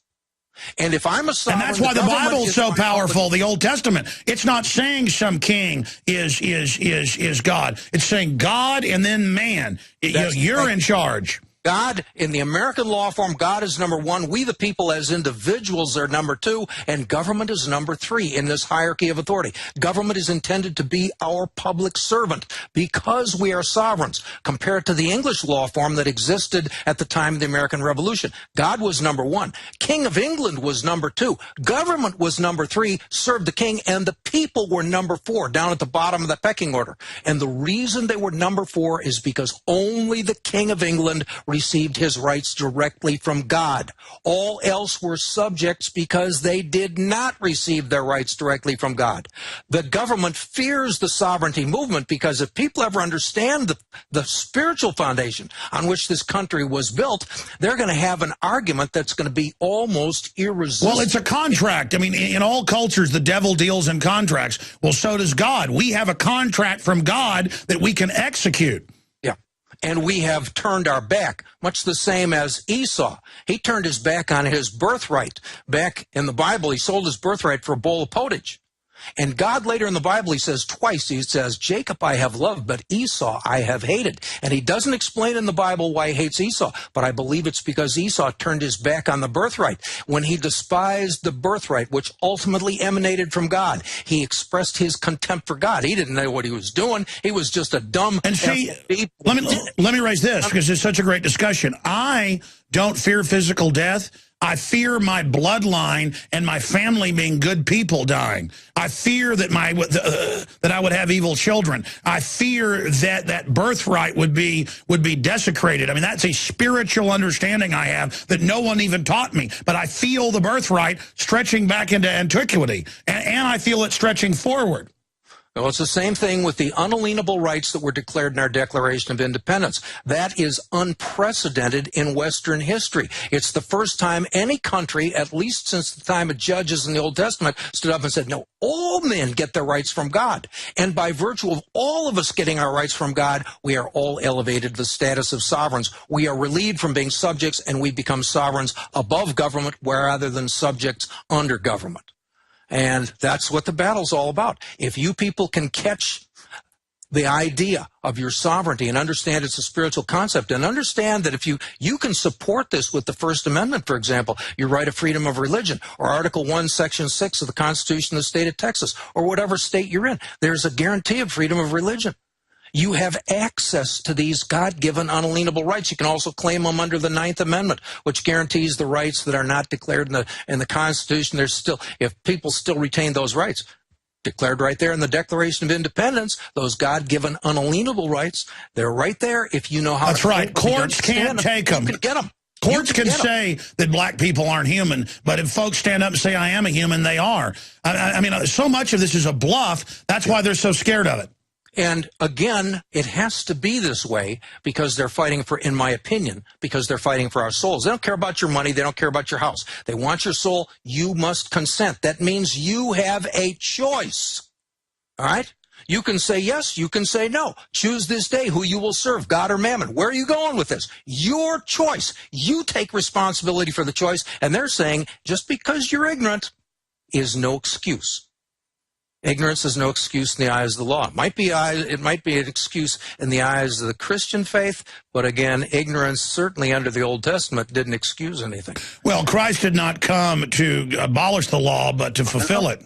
I know it's a gray area or murky or whatever, but nevertheless, they need your consent. They're not just going to force you in. You have to consent. And if you have brains enough and you have sufficient courage and perhaps sufficient blessing, you can make these arguments, and perhaps they'll succeed. In my case, they did in one instance. It doesn't mean that it would. I could try it again. That might. Well, that's why we shouldn't just roll around like victims and say the whole world's corrupt. There's nothing we can do. Yeah, if we give up and let evil occupy everything, but good has the real power. That's why they want to keep us clamped down and tell us we have no power all day, because truth and liberty and freedom is infectious and people desire it. And once people get a taste of it, it's what fulfills. And once we start acting like sovereigns and have that confidence, then we build up humans, and humans then become stronger instead of this nanny state that seeks to make us nothing more than domesticated animals. We'll be right back. Stay with us. It's going to be with us 20 minutes into the next hour. We continue to have this nice banner back and forth, just reaffirming our own thoughts and ideas, integrating the information, because we're not just here agreeing with each other, we're affirming that, yes, that is what we've discovered, that is what we found. But it's everywhere in culture, it's in every culture. This is the Illuminati secret. They're saying they're humans, we're animals. Well, let me give you a news flash. I'm not an animal. And they're trying to turn us into dumbed-down animals just so they can live this dream. These are horrible people. I'm going to break that down after Alfred leaves us and hit a bunch of the other news. But they're setting the precedent to poison our food, our water, to do unspeakable things. Tell the story quickly, because it's so important, of the world's first economist, Joseph in Genesis. This is important. Yeah, Joseph, this is an amazing thing. I saw this probably about 10 years ago for the first time. I'm reading Genesis, and I read chapter 47, and you folks can go look. Chapter 47 in Genesis, and it describes the story of Joseph. He heard the Pharaoh had a couple of dreams. No one could interpret them. Joseph interpreted the Pharaoh's dreams. The Pharaoh had 7 great years followed by 7 bad years. He understood that's what the dreams meant, and the Pharaoh was so impressed he appointed Joseph to be his number 2 guy in Egypt. The 7 years came along, and Joseph stored up grain. We all hear that story. Stored up grain. And then he'd have grain to give the people during the 7 bad years. And that's the way the story was told to me in Bible school. I remember it back when I was a little kid. Oh, Joseph, he was such a great guy. You read chapter 47 of Genesis, and it tells you in the first year, after they started the shortage of food, famine. As soon as they started the famine, first year the people came and they said, why should we die? You got grain, why should we die? And Joseph said, I will give you grain for a year, provided you give me all of your money. And the people did. They gave him all of their money. And then Joseph took all of the money and he put it into the Pharaoh's storehouse. He didn't leave it in circulation. He crippled the economy where the people were not able to work their way through the famine by removing the money. This is interesting because they took the gold out of circulation in this country in 33 and the silver in 1968. They removed our money too. It's an interesting coincidence. Second year, people come back in the famine and they say, we're out of grain. We don't have anything to eat. Why should we die? And Joseph says, I will give you grain, but you got to give me all of your cattle. And the people say, okay, we'll give you all of our cattle. The means of production. They gave all of the production to Joseph. He gave it all to the Pharaoh. Third year, they come back and they don't have any food. And they said, why should we die? And Joseph says, I'll give you food and I'll give you grain to live for another year if you sell yourself. You sell your land and yourselves into bondage to the Pharaoh. And the people said, what the heck? Such a deal. Why should we die? They sold themselves into bondage. Joseph enslaved the Egyptian people to the Pharaoh. Prior to Joseph, the Pharaoh was there kind of like a TV evangelist. People would pay attention to him, but he didn't run and own the whole country. Joseph put the whole country under ownership and control of Pharaoh. And that's very interesting when you hear the story of the Jews later on being put into bondage by the Egyptians. And the Jews, oh, this was so unfair. Wait a second. Joseph, the first Hebrew down there into Egypt, he put the Egyptians into bondage. But the point to this is Joseph understood economics well enough 3,000 years ago where he could put a whole nation into bondage. It's right there in the Bible, chapter 47 of Genesis. Read it. And it's there, and you'll see. And I'll guarantee that 99% of the people in your audience have never heard this before. No. That's why the Old Testament is a weapon system. People perish for lack of knowledge. They don't know. They think, oh, reading old history stuff. They have no idea. I talk to executives. I've talked to billionaires who aren't that smart. They just got in a niche or a position there. It is incredible how dumbed down people are. They're like animals. They just don't have the ancient knowledge that the ancients developed. It's all waiting for us. We'll be back. Breaking news, Big Sis begins releasing biological agents into Boston subway. Isn't that loving? Well, we're just animals anyways, according to her. TSA workers perform bag searches at RNC. Hey, listen, witch, how about you're an animal? You look like a pig. I'm not an animal. My family isn't an animal. You're an animal. I tell you, these evil people are the real animals. That's why they want to call us animals. The Conspiracy of an Empire, a letter to those that serve the system, PlanetInfoWars.com article. We promote a lot of those to the Infowars.com and PrisonPlanet.com, PlanetInfoWars.com, our social network. Civilians told not to fear blackouts or Blackhawks over Minneapolis in the dark of night. That's all conditioning. That's all of it. And more at Infowars.com. Foreign policy editor throwing a fit over growing resistance to Agenda 21. Yeah, that's a Washington Post publication. The New York Times is freaking out. They're freaking out. Alfred, I wanted to ask you that question. Why do you think everything's moving at hyper speed now, where they're just on the news going, hey, world government? You know what? We'll answer that after the break. Finish up in this brief, short segment, long segment coming up with the story of Joseph. Any other tidbits you wanted to hit?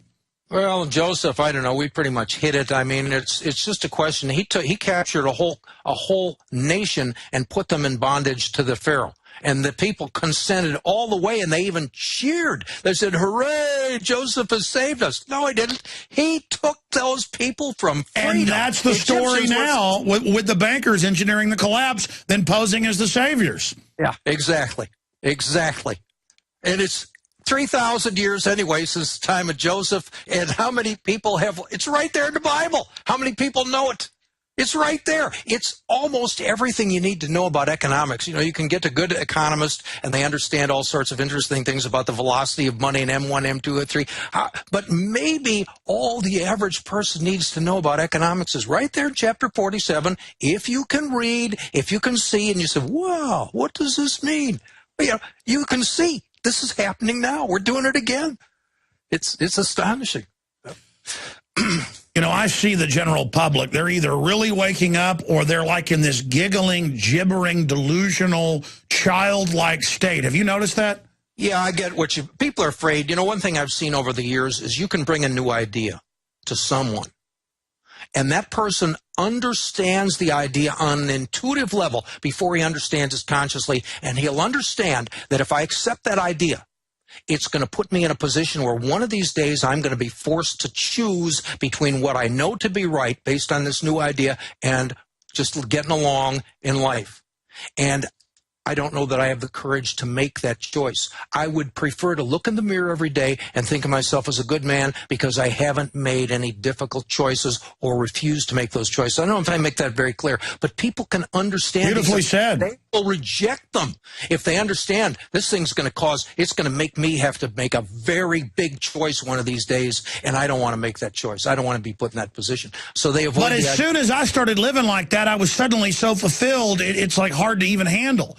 I mean, these people are so empty that live in cowardice, and they think hype and trendiness will empower them, so they get deeper and deeper into trendiness, but they fill out surveys and say they're the most unhappy people in the world. Right. Just trendiness, that conformity, it's just a place to hide. It's a place to appear that you're getting along fine. But I'll tell you something I'm sure you understand. You know, this is a lifestyle that is dangerous. You become a dissident. You become a thorn in the side. But you have meaning in your life. And I know I have meaning in my life. And I look at other people and I understand. I'm not making much money. I'm not a wealthy man, but I'm living better than most people in this world will ever know. I have meaning. All right? And well, you have your mind. You're not being chumped. You're aware. You know how things work. It's just spiritually, it's fulfilling. That's what matters. You're satisfied. Yeah. Yeah. Stay there. I want to come back and get into that question. Why are they accelerating their program of enslavement? With Alfred Adask, I'm Alex Jones. All right, one more segment with the always informative Alfred Adask. He joins us right now for a final segment, adask.wordpress.com, Adask spelled A-D-A-S-K. Again, I am Alex Jones, your host. We've got big news coming up in the next segment after he leaves us. And then I want to break down why no one should serve the New World Order. I mean, even if you're an evil person, you're crazy to serve this New World Order, this global corporate anti-free market government that is eugenics-based. Alfred, the question. Studying this, publishing the AntiShyster for over a decade, researching it, having 60 Minutes demonize you. I mean, you've got your finger on the pulse out there of what's going on over the years. I see a huge awakening. Either people are getting more awake and speaking out, we're seeing it everywhere, or they're getting more dumbed down. But how do people, national news, come out and say Jones is crazy, he thinks there's a global government being established by megabanks, when all over the news they say global government's being established by megabanks? Aren't we lucky they're taking over? But simultaneously, the Southern Poverty Law Center, ADL, says it doesn't exist and I'm evil. Why do you think they're moving so quick right now? They're desperate. When during the invasion of Iraq, Bush Jr. got bogged down. They went in and they gave him a dose of shock and awe, and they thought this whole thing would be over in 90 days. We had mission accomplished out there on the aircraft carrier and so on. Turned out we got caught up in there for 8 or 9 years. Zygmunt Brzezinski, early on, I saw him, I believe was on the Charlie Rose program, and he was criticizing George Bush, and he said, the New World Order has been, or global government, I don't remember which one he said, but the New World Order is what he meant for sure, has been set back 20 years. And he was angry, he was pissed, all right? That tells us that their plan was not to really impose themselves upon us for another 20 years. They had another 20 years going on, which would be 10 years from now, 20 years from the beginning of the Iraq War. And he said it's been set back 20 years. They're not doing that anymore. I think in large measure because of the internet, programs like your own, people are awakening. Not everybody, but a percentage. You don't need them all. But if you can get a big enough, you hit critical mass, and all of a sudden the world just might go the other way. So I see the New World Order as acting openly and aggressively as an act of desperation. The truth of the matter is, if they are really in control, they will shear the sheep, and the sheep won't even notice that their fur has been taken. It's when they have to become overt. I mean, TSA is not evidence that the system's growing more powerful. From my perspective, it's evidence that they're growing more And they're desperate. crazy. It's unifying everyone. It's one of the issues that's unifying people across the spectrum. I know it's self-destructive on their part. It really is almost absurd. But it's evidence they're desperate. They're grasping for straws. What are they going to do other than kick people around? They've got nothing left. And I don't. They're getting hundreds and hundreds of giant black armored wheeled vehicles that look like something out of a science fiction movie. They're telling us the drones are coming to get us. They really think that we're intimidated like they are. Now that may work on some of the cowards, but a lot of people who wouldn't even speak out are actually getting mad because they see the systems trying to intimidate them. Yep, that's exactly right. Plus, they don't have enough corn cobs to deal with us. The truth of the matter is the mighty American military could barely handle Iraq, which is about the size and population of Texas. What are they going to do with not just one state like Texas? What are they going to do if they have to contend with 50?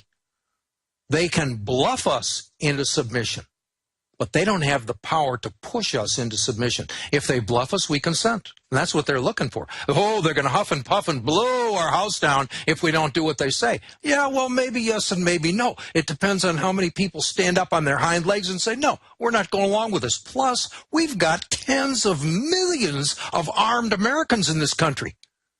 This is not, I don't care if you are, right now the police make up 0.3% of the population. They're outnumbered 300 to 1. The military is about the same thing, 0.3%. Even if you put them both together, they are outnumbered somewhere in the neighborhood of 100. Oh, I know. People all the time say you can't fight the military if it goes to blows. I mean, it'll be like trying to get a hunting permit for unicorns. I mean, it would be so hard if everybody tried to go out and bag one. You couldn't even find one. Yeah, you'd be fighting among themselves. No, I get to shoot. No, I get to shoot. You know, I mean, if you're fighting, if you're outnumbered 100 to 1, I don't care what kind of weapon you have. If your 100 adversaries, if all they have are bricks, you get 100 bricks coming in on your position at the same time, and I don't care if you got a 50 caliber machine gun. You may get a bunch of that 100 people, but you're going to die under an onslaught of bricks and stones and bottles. All right? You can't deal with. Well, number one, they want to get the military and police fighting with the American people. They're now saying the enemy isn't al-Qaeda. It's the sovereign citizens. It's the returning veterans. I see us winning the info war with police and military now in a big way, because everything you talked about 20 years ago, everything I talked about 17 years ago, it's all come true. So we have a lot of credibility. They're not stupid. They see what's happening. And now this new Army report where they're teaching the military that the Tea Party is going to link up with al-Qaeda. I mean, the criminal bankers are trying to now say the Tea Party's al-Qaeda. The police know that's ridiculous. They know. So it's tiny foreign offshore bankers, only a few thousand of them total, trying to get us to kill each other. That's how they're going to try to win. I understand. And the truth of the matter is the police have far more in common with the people than they do with the government. They are functioning as knee breakers for the mob that runs this country. That's what they're being encouraged to do. But the truth is they have far more in common with the ordinary people than they do with the people that they're taking orders from. And in the end, their masters, people giving them orders, say, why don't you and them fight? Why don't you get killed? We'll wait over here. You go get killed. You know, I mean, as a police officer, you got to look at some of this stuff and say to yourself, you know, this is crazy. They're asking me to fight against hundreds of American people, and I don't really have a personal gripe with them. Well, that's right. And expanding on that, that's why they're racing to autonomous drones and autonomous robots, basically an 18-wheeler that pulls up at your house and dumps a bunch of robots out of the back. That's what they've already got. They want to go to an automated system, but that's a decade off till that's really totally feasible. And even then, it's not like we're going to run out and fight the robots on their turf. You know, this is going to go into a guerrilla war. if we get to that point, and I'm trying to avert that, but what do you think about the attempts of the globalists to track everything, to digitize, to predict the future with their computers, which they already admit they can do to a great extent when we use their systems and they can track us, and to go to the machine-based system so they don't have humans that can refuse orders? Well, here's the problem. They're going to have central control systems on this. If you've got all these robots or whatever it is you're going to put out there, drones, I guarantee you, you put drones up over Dallas, Texas, there's going to be one place where half a dozen or 50 people sit down and control the drones. There's going to be one target. All right? They've got centralized control on these things. The drones don't think for themselves. Neither do the robots. Somebody's sitting back in a room full of computers. No, but that's the problem. They've already got autonomous. They're going to be satellite-based. And that brings us to the next deal. They can launch false flags with these drones and blame other governments or people with it. It's a nightmare situation. That was a drone attack on 9/11.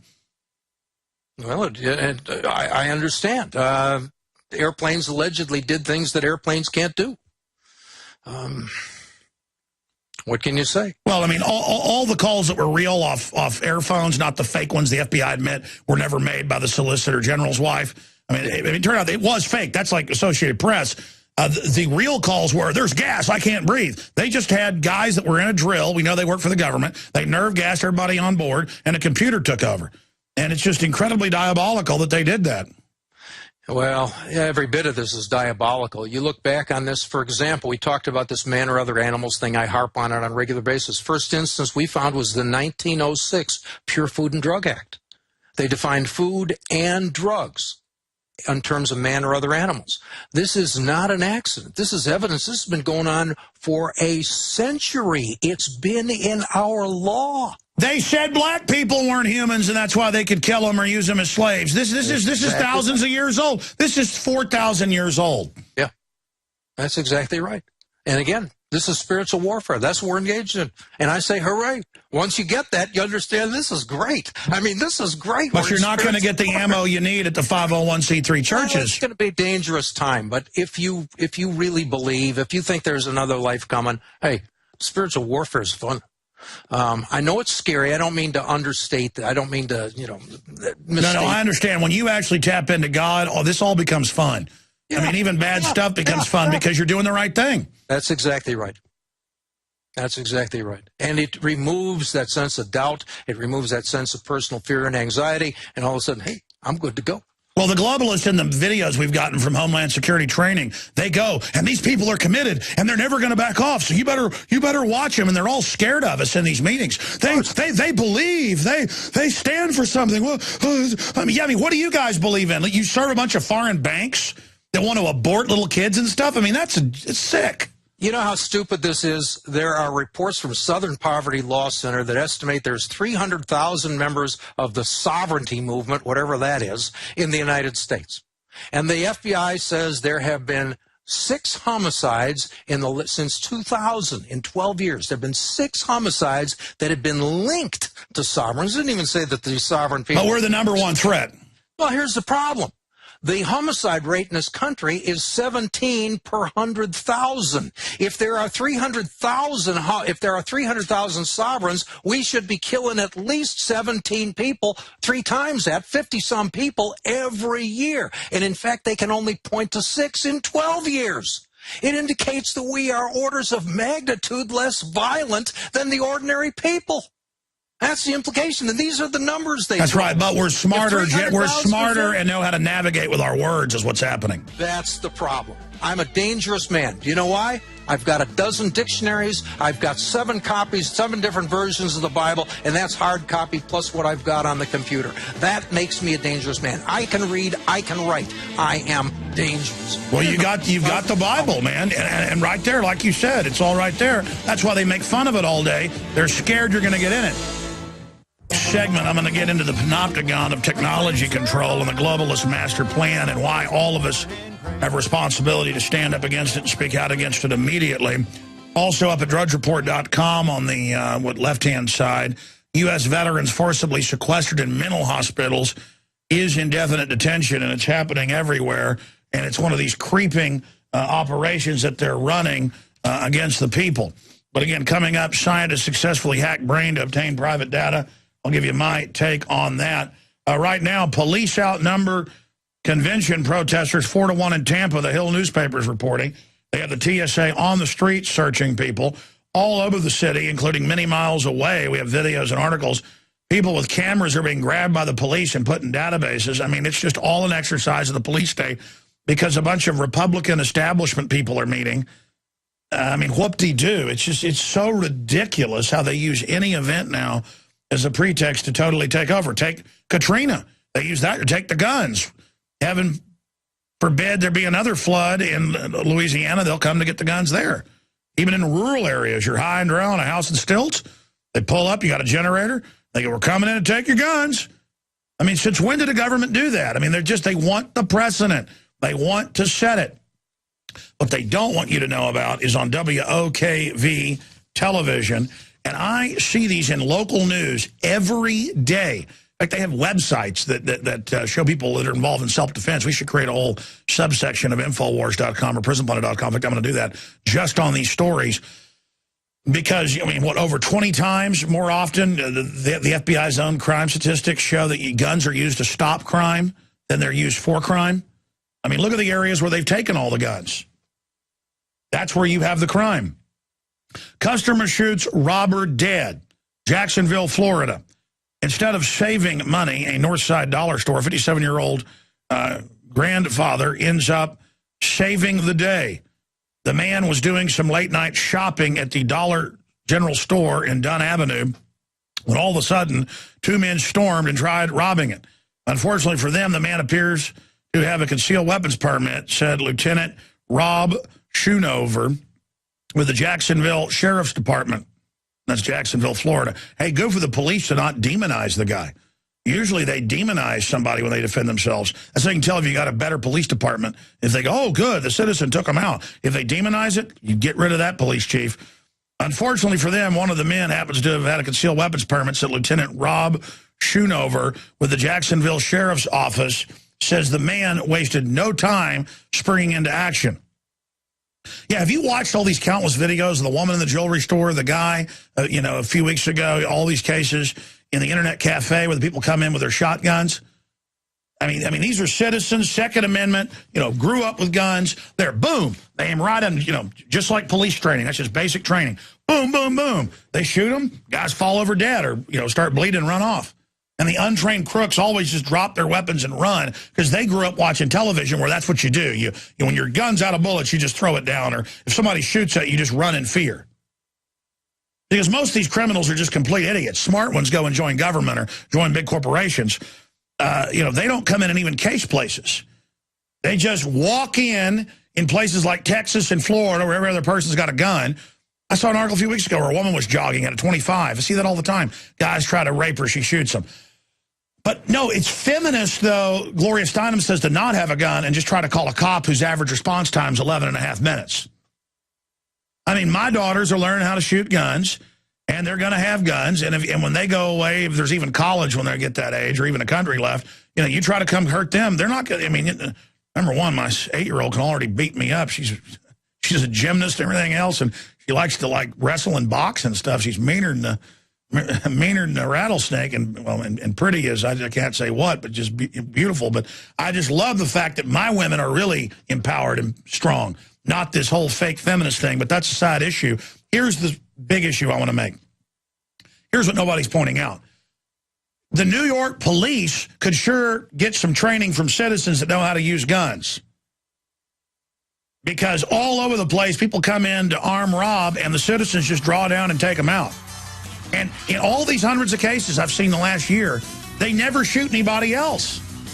That's because they relax, raise their firearm, and start pumping rounds into people. And even if you've grown up around guns and think you're good, go take a class. I've done that. Go take a refresher. Go to a shooting school. The police are doing it. You never can get enough training. The New York police could learn from citizens.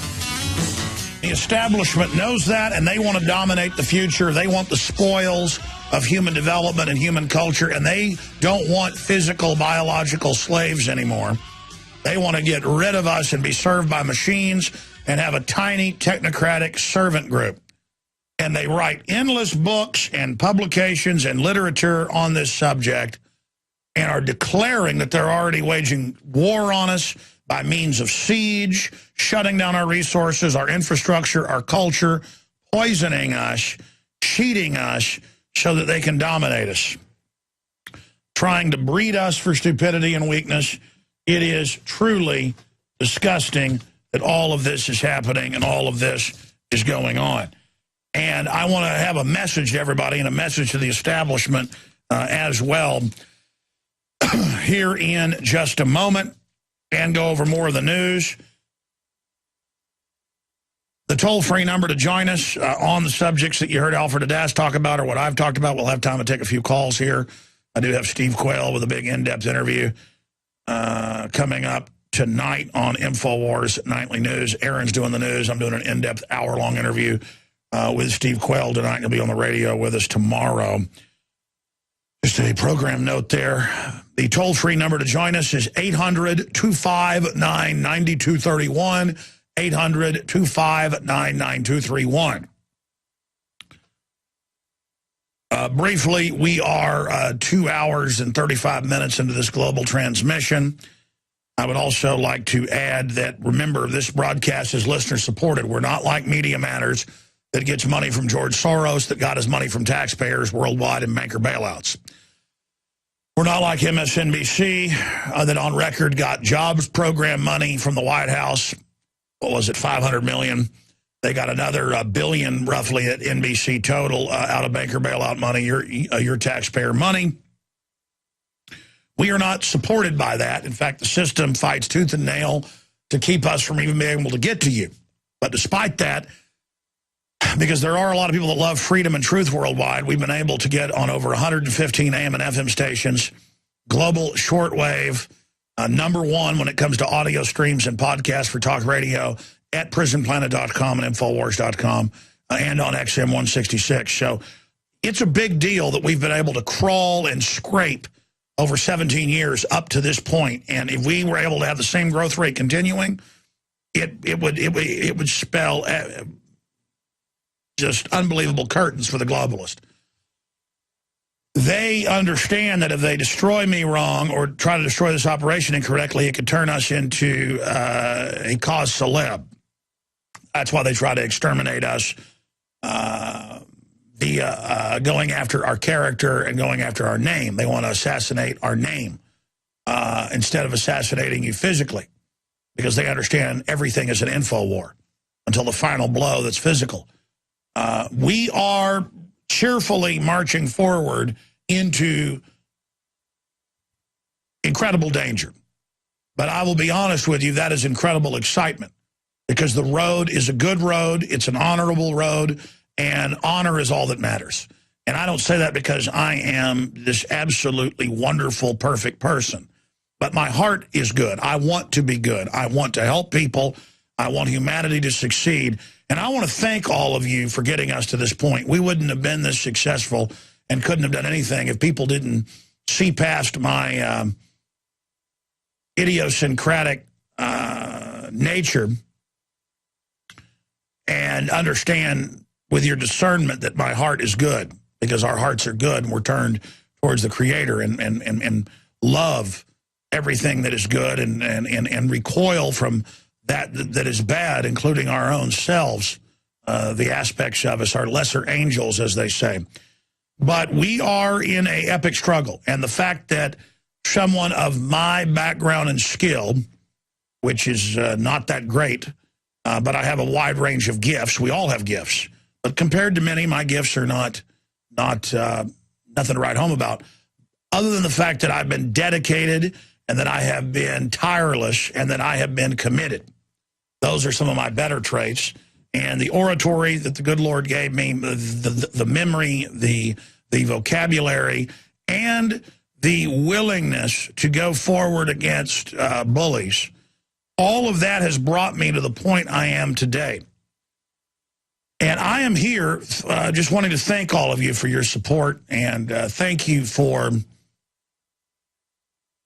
everything you've done in the fight for liberty. And I know you want to thank me as well, but I would imagine those of you out there hearing me thank you, you're like, why are you thanking me we're in this together. We're under attack. We've got to build a future for our children and their children.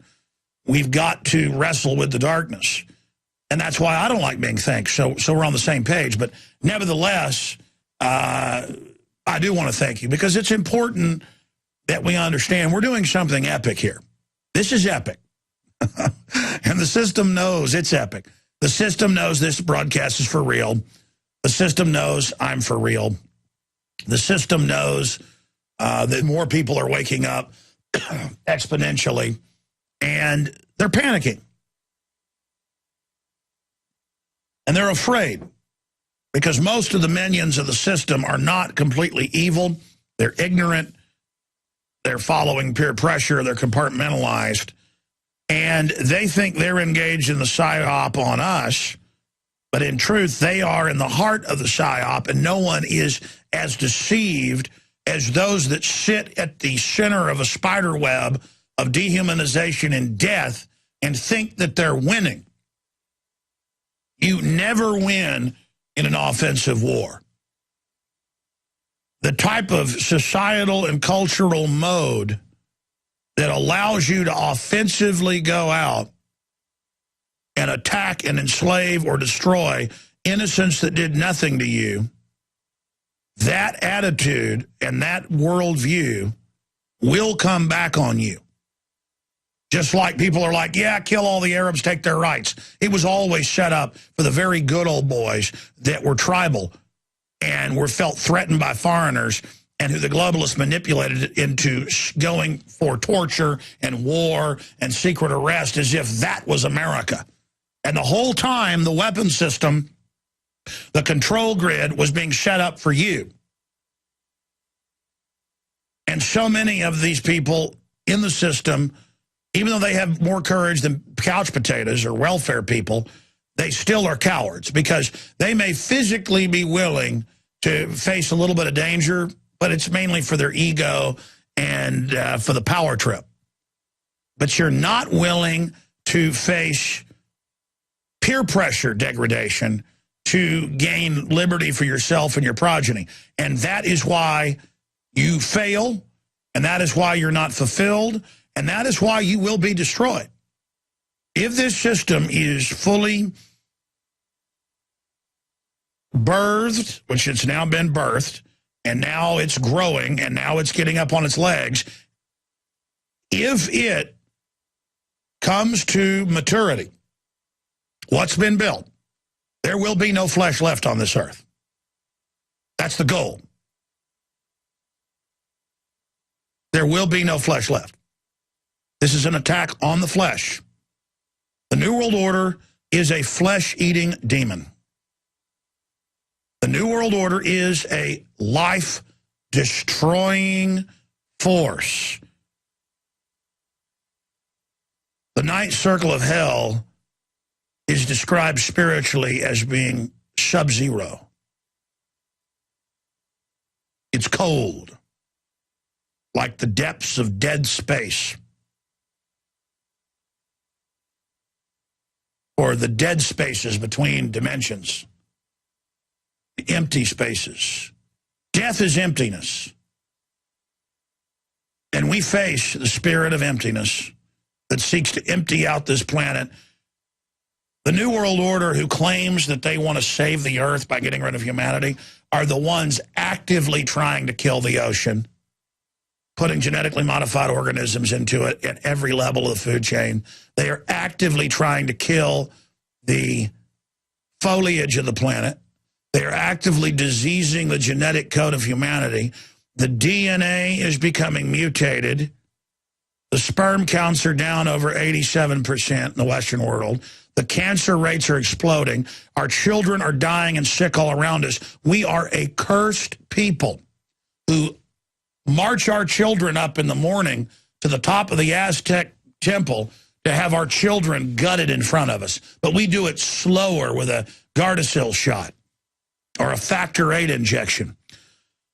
My dad's a dentist, and I was talking about how my grandmother's oldest high school and college friend, who's a registered nurse, you know, she's retired obviously now, my grandmother's almost 90, but both women are still intelligent. always is pushing for everyone to take vaccines. She totally, was a nurse in World War II. She totally believes in, USA. She mails us little dolls and things with USA shirts on. She mails my kids USA shirts, okay? I mean, this is somebody like, USA, the type of women they shipped over to be in, the tents while people are dropping bombs on them. Just the government's good, I'm USA. And if they say take a vaccine, I'm taking them. And so she took the shingles shot, and it's basically over the last year almost killed her. She's still got shingles. And my dad said, yeah, all the time patients come in hobbling and incredible pain, people I've known for years, and I'll say, what's wrong? And they'll say, I have shingles. And my dad, after 3 or 4 times, said he starts asking him, Perseid, did you get this after you took a shingles shot? And they always go, well, yes, I got it about a week after I took it. Got the shot right over there at Walgreens next door. My dad looks at him and he goes, did you ever think you got it from that? And they're like, I don't know. I mean, it'd be kind of like if you walked down the street and a truck hit you and it broke 10 of your bones, and, the ambulance pulls up because the truck hit and ran, and they go, what hit you? And you go, I don't know. I mean, I'm in a road. I saw a truck, but, I don't know what hit me. I mean, if you eat a piece of fish and you get food poisoning from it, you go home and you vomit for 2 days. Gee, you think you might have got it at that restaurant? Going to the doctor, they say food poisoning. I mean, this is all just cause and effect here.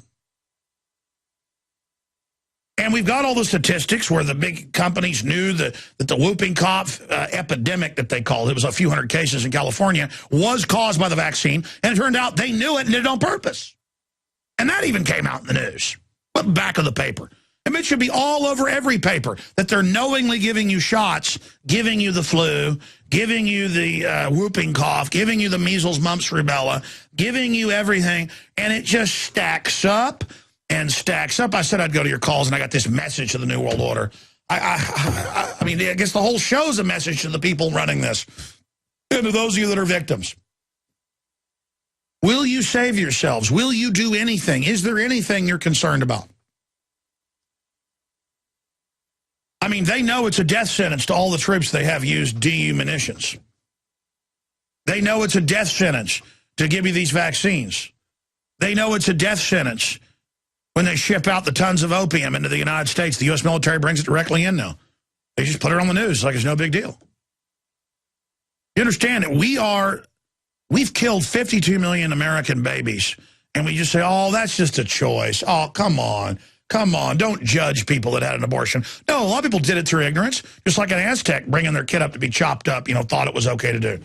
But see, it's this peer pressure. You can't just do something because the world and the entity that runs it tells you it's good, tells you it's okay. That's why I saw someone while I was waiting at a restaurant to pick up food Sunday, pick up our free magazine. There was a couple copies left there. Very excited. It all got picked up in just a few days. There's almost none left around town. And they picked it up and went, ooh, Alex Jones, oh, ooh, no, and dropped it like it was a snake. And you know what? It is like a big rattlesnake. There's somebody that wants to be destroyed. They see the cure as venom. They don't want to be. I mean, it's kind of like in that movie, to use an analogy, The Omega Man, which is a redo of the Last Man on Earth with Vincent Price. Great movie. And they've released a bioweapon. It kills most people, but turns others into these basically undead zombies. And at the end, he's like, I found the cure. I've given it to myself. Here's my blood. I'll cure you. And they said no. And they throw a spear into him and kill him. And they want to die of cancer. I mean, my dad was talking about a 36-year-old office manager, because my dad manages a bunch of dental offices, who's, attractive, smart. She had brain surgery trying to get the tumor out. The same tumor killed one of my dad's friends when he was young. And another woman at their office has a brain tumor. And I mean, I've gone, look, they talk about statistics where they've gotten better at making you survive a cancer. Yeah, but they're not discussing the fact that cancers are up, depending on the type, some of them over 10,000 times. I mean, they are killing us. And it's all just this normalcy bias of, oh, they're having a run for cancer. In fact, I've got a copy of, it's very offensive, you know, when you see Time magazine. And it's got ads all through it because that's the new thing. You know, everywhere I go, I see these jugs of money at the gas station. Give money to this, you know, 40-year-old mother. She's got ovarian cancer or she's got breast cancer. And I put money in it, but no one will even tell them there's charity care that only the illegal aliens get. No one will tell the woman, hey, go get. I had people in the office didn't believe me, and I sent them to get, you know, they're supposed to pay for it. Well, the hospitals are charities. They're tax-free, most of them. And I see an ad in here. Stand up, tune in, the fight against cancer continues. And it's all these people about in memory of, or, oh, we're survivors. And it's just so sexy about cancer, and we're all going to deal with it together. This is to lead you into the pits so you can be killed. It's all about, oh, let's learn how to cure it instead of find out why everybody's getting it. And I'm not saying these stars are bad, but you'll never see anything about why is it increasing. They want to keep that quiet. Let me tell you why. I've had the scientists in here, the researchers, because my dad remembers when he was at UT, they talked about how cancer was viral and had been discovered in the 30s. They put it in your shots. That's my message. This thing's killing everybody. We're run by eugenics psychopaths. And we better turn it around. And they're putting a police state in place to forcibly inject us, and they're already doing it illegally with school kids. The government is already lawless, okay? And it wants to kill you. I mean, that's the message. It wants you dead. To this yesterday and today, I just can't do justice to it. I'll have to do it on the Nightly News Center tomorrow on the radio. Scientists successfully hacked brain to obtain private data. Cyborg tissue is half living cells, half electrons. And again, this is all going to be used against us. All this technology is having backdoors built into it, the globalists admit. Nothing is given to us that's any good. Anything they give us is going to have microwaves coming out of it to kill us or to be tracking us. It's all done to enslave us. So horrible. Let's go to Charles in Louisiana. You're getting ready to get hit by another hurricane, my friend. Do you think they're going to come for your guns again? News for you. 2 days, I've been on the phone 2 days. But anyway, they said that they're not going to use the Dome Stadium as a FEMA camp this time. They're going to bring you someplace else. They already got military on the street. They're already talking about salt water is going to be in the water. This thing here, they're so happy this happened, Alex. They are thrilled to death that this happened. Well, they love to get an excuse to take over. Well, yeah. Well, they're saying the levees, they didn't fix all the pumps like they told us to. $5 million is missing. We gave them $15 million to pick the water pumps. No, they only used, 60% of the money for levees. But, hey, you know what? Government needs to steal it. They're good people. The levees probably ain't going to hold it, go underneath. From the news here, but they let them know they're going to bring them someplace else. They ain't bringing them to the Dome Stadium where they can see the women get raped. No. Where are they bringing them to be raped this time while the military's busy confiscating all the guns and the police wouldn't help anybody inside the Dome Stadium and just sat there laughing or were busy robbing the different stores? Where are they going to take the slaves this time that they shoot if they try to walk out on the highways? They won't tell us. Oh, that's even better. That's a big news item. You know, Charles, you reported for us then. I'm gonna have to get your number. I had it years ago, but I want to get a report from you. Get you on the phone with Kurt Nemo or Adon Salazar, so you can tell them what's going on as our reporter and full name and all that. Because you were the first to tell us they'd been shooting people trying to walk out on the bridges because you were there when it was happening as one of the emergency people. You're saying FEMA says we're going to take you somewhere secret. That sounds good. They didn't say FEMA. They said the governor of New Orleans saying they ain't going to use the Dome Stadium no more. They're going to go somewhere. They're going to find some other place. He got on the news and said this. Well, listen, I'm going to put you on hold. I had it years ago, but I'm going to get your number, full name and number, so we can have one of my reporters call you. Or maybe I should get an update from you. I'm going to get your number. I'm going to do an update with you on the nightly news tonight. How's that sound? Well, yeah, if you want, what time is that? 9 o'clock, I'll be here. Well, listen, we'll tape it. We'll tape it and then air it when the show comes up tonight. Well, if I'm going to be down, I'm going to probably be down there. I don't know if I'm going to be home. It depends what's happening. It's raining up there right now. Well, we'll go tape this in like 20 minutes. How's that sound? Huh? We'll go tape this in like 20 minutes, Charles.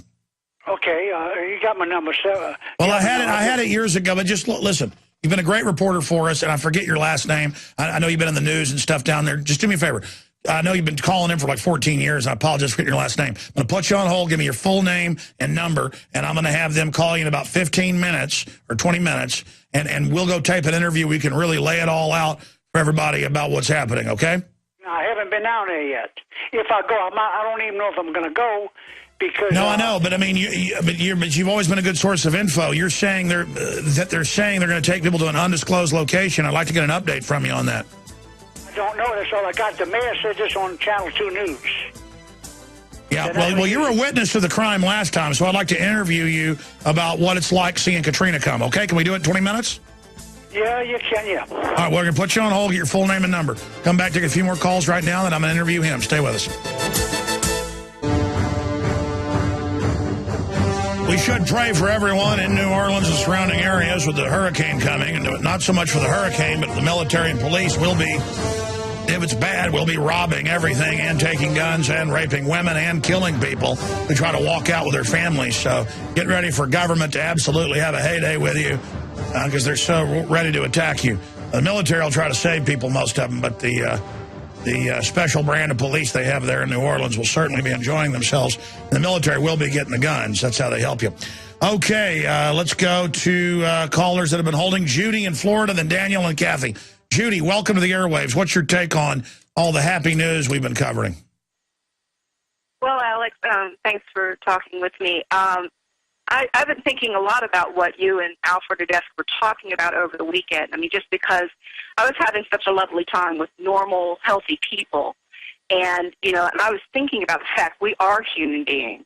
And that's something that I don't think people, think on a conscious level that that's what they are, and that they really are being manipulated and being just broken as far as, what the globalists are trying to do to us. And the Stockholm syndrome that they seem to be locked in, I don't know how you break through having people, I don't know why they trust government still. I don't know why. Well, look, victims, I mean, these people take shots and get sick right after it. Their kid has a convulsion at the doctor 5 minutes after the shot, and then they never figure out it was the shot. I mean, they want to be destroyed. And the globalists argue that's survival of the fittest, social Darwinism, that if you can't figure it out, they deserve to kill you.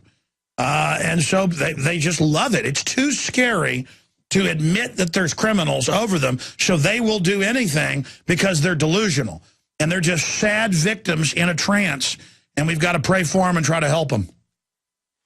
But even those I know that have tried to speak up to doctors, because I've had a couple of friends, one particularly which went to the doctor. She got a flu shot. She was debilitated within hours. Her arm was swelling. She could not move her arm. I mean, and this happened to another person also, and she completely changed as far as her ability to move around after that. The doctor. No, but she likes that though. That's the fun part. I mean, it was like people get excited, like I'm going to the doctor, and it's like a little treat, and they get sick and die. It's like, oh, my husband went in for minor surgery, he's dead, but it's cute though. You understand? It's a sacrament. It's a sacrifice to have government hurt them. They like it. I appreciate your call, and so government's going to give them what they beg for. Kathy in New Orleans, you're on the air. Go ahead. Hi, how are you, Alex? Good. Tell us what's happening there. Okay, well, let me just say this. Yesterday I was in Tampa for the Republican National Convention, where almost all of our duly elected delegates were disenfranchised.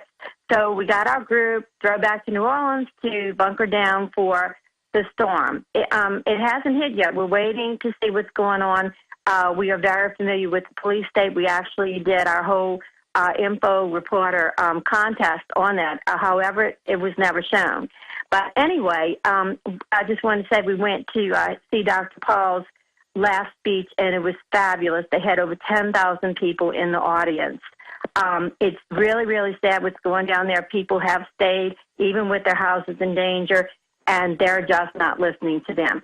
But I do want to say some good news. You know, we have a radio talk show in New Orleans, and we've always listened to you. And Gary King, who's one of the delegates that was disenfranchised, he is running for a congressional race in 2 months against a very popular incumbent who has voted against everything that Ron Paul stands for. Well, we're out of time. So, you got to send me some info on that. I got to jump, but stay in touch as the hurricane hits. And look out for government coming to take your guns and your property and to rob the Walmarts and everything else, and to shoot everybody in New York. But citizens, when they take on criminals, don't ever shoot anybody that I've been seeing lately. Citizens, total precision, shooting crooks. Police, shoot 9 people. Doesn't matter, they're the police. Take vaccines, drink fluoride water, GMO, mass cancer deaths. Thank you for the blessings, government. Thank you, oh, you love us. I'm not a conspiracy theorist. I love the world government. I love them. I trust them. I trust Big Pharma. Oh, they're so loving. Oh, they're so good.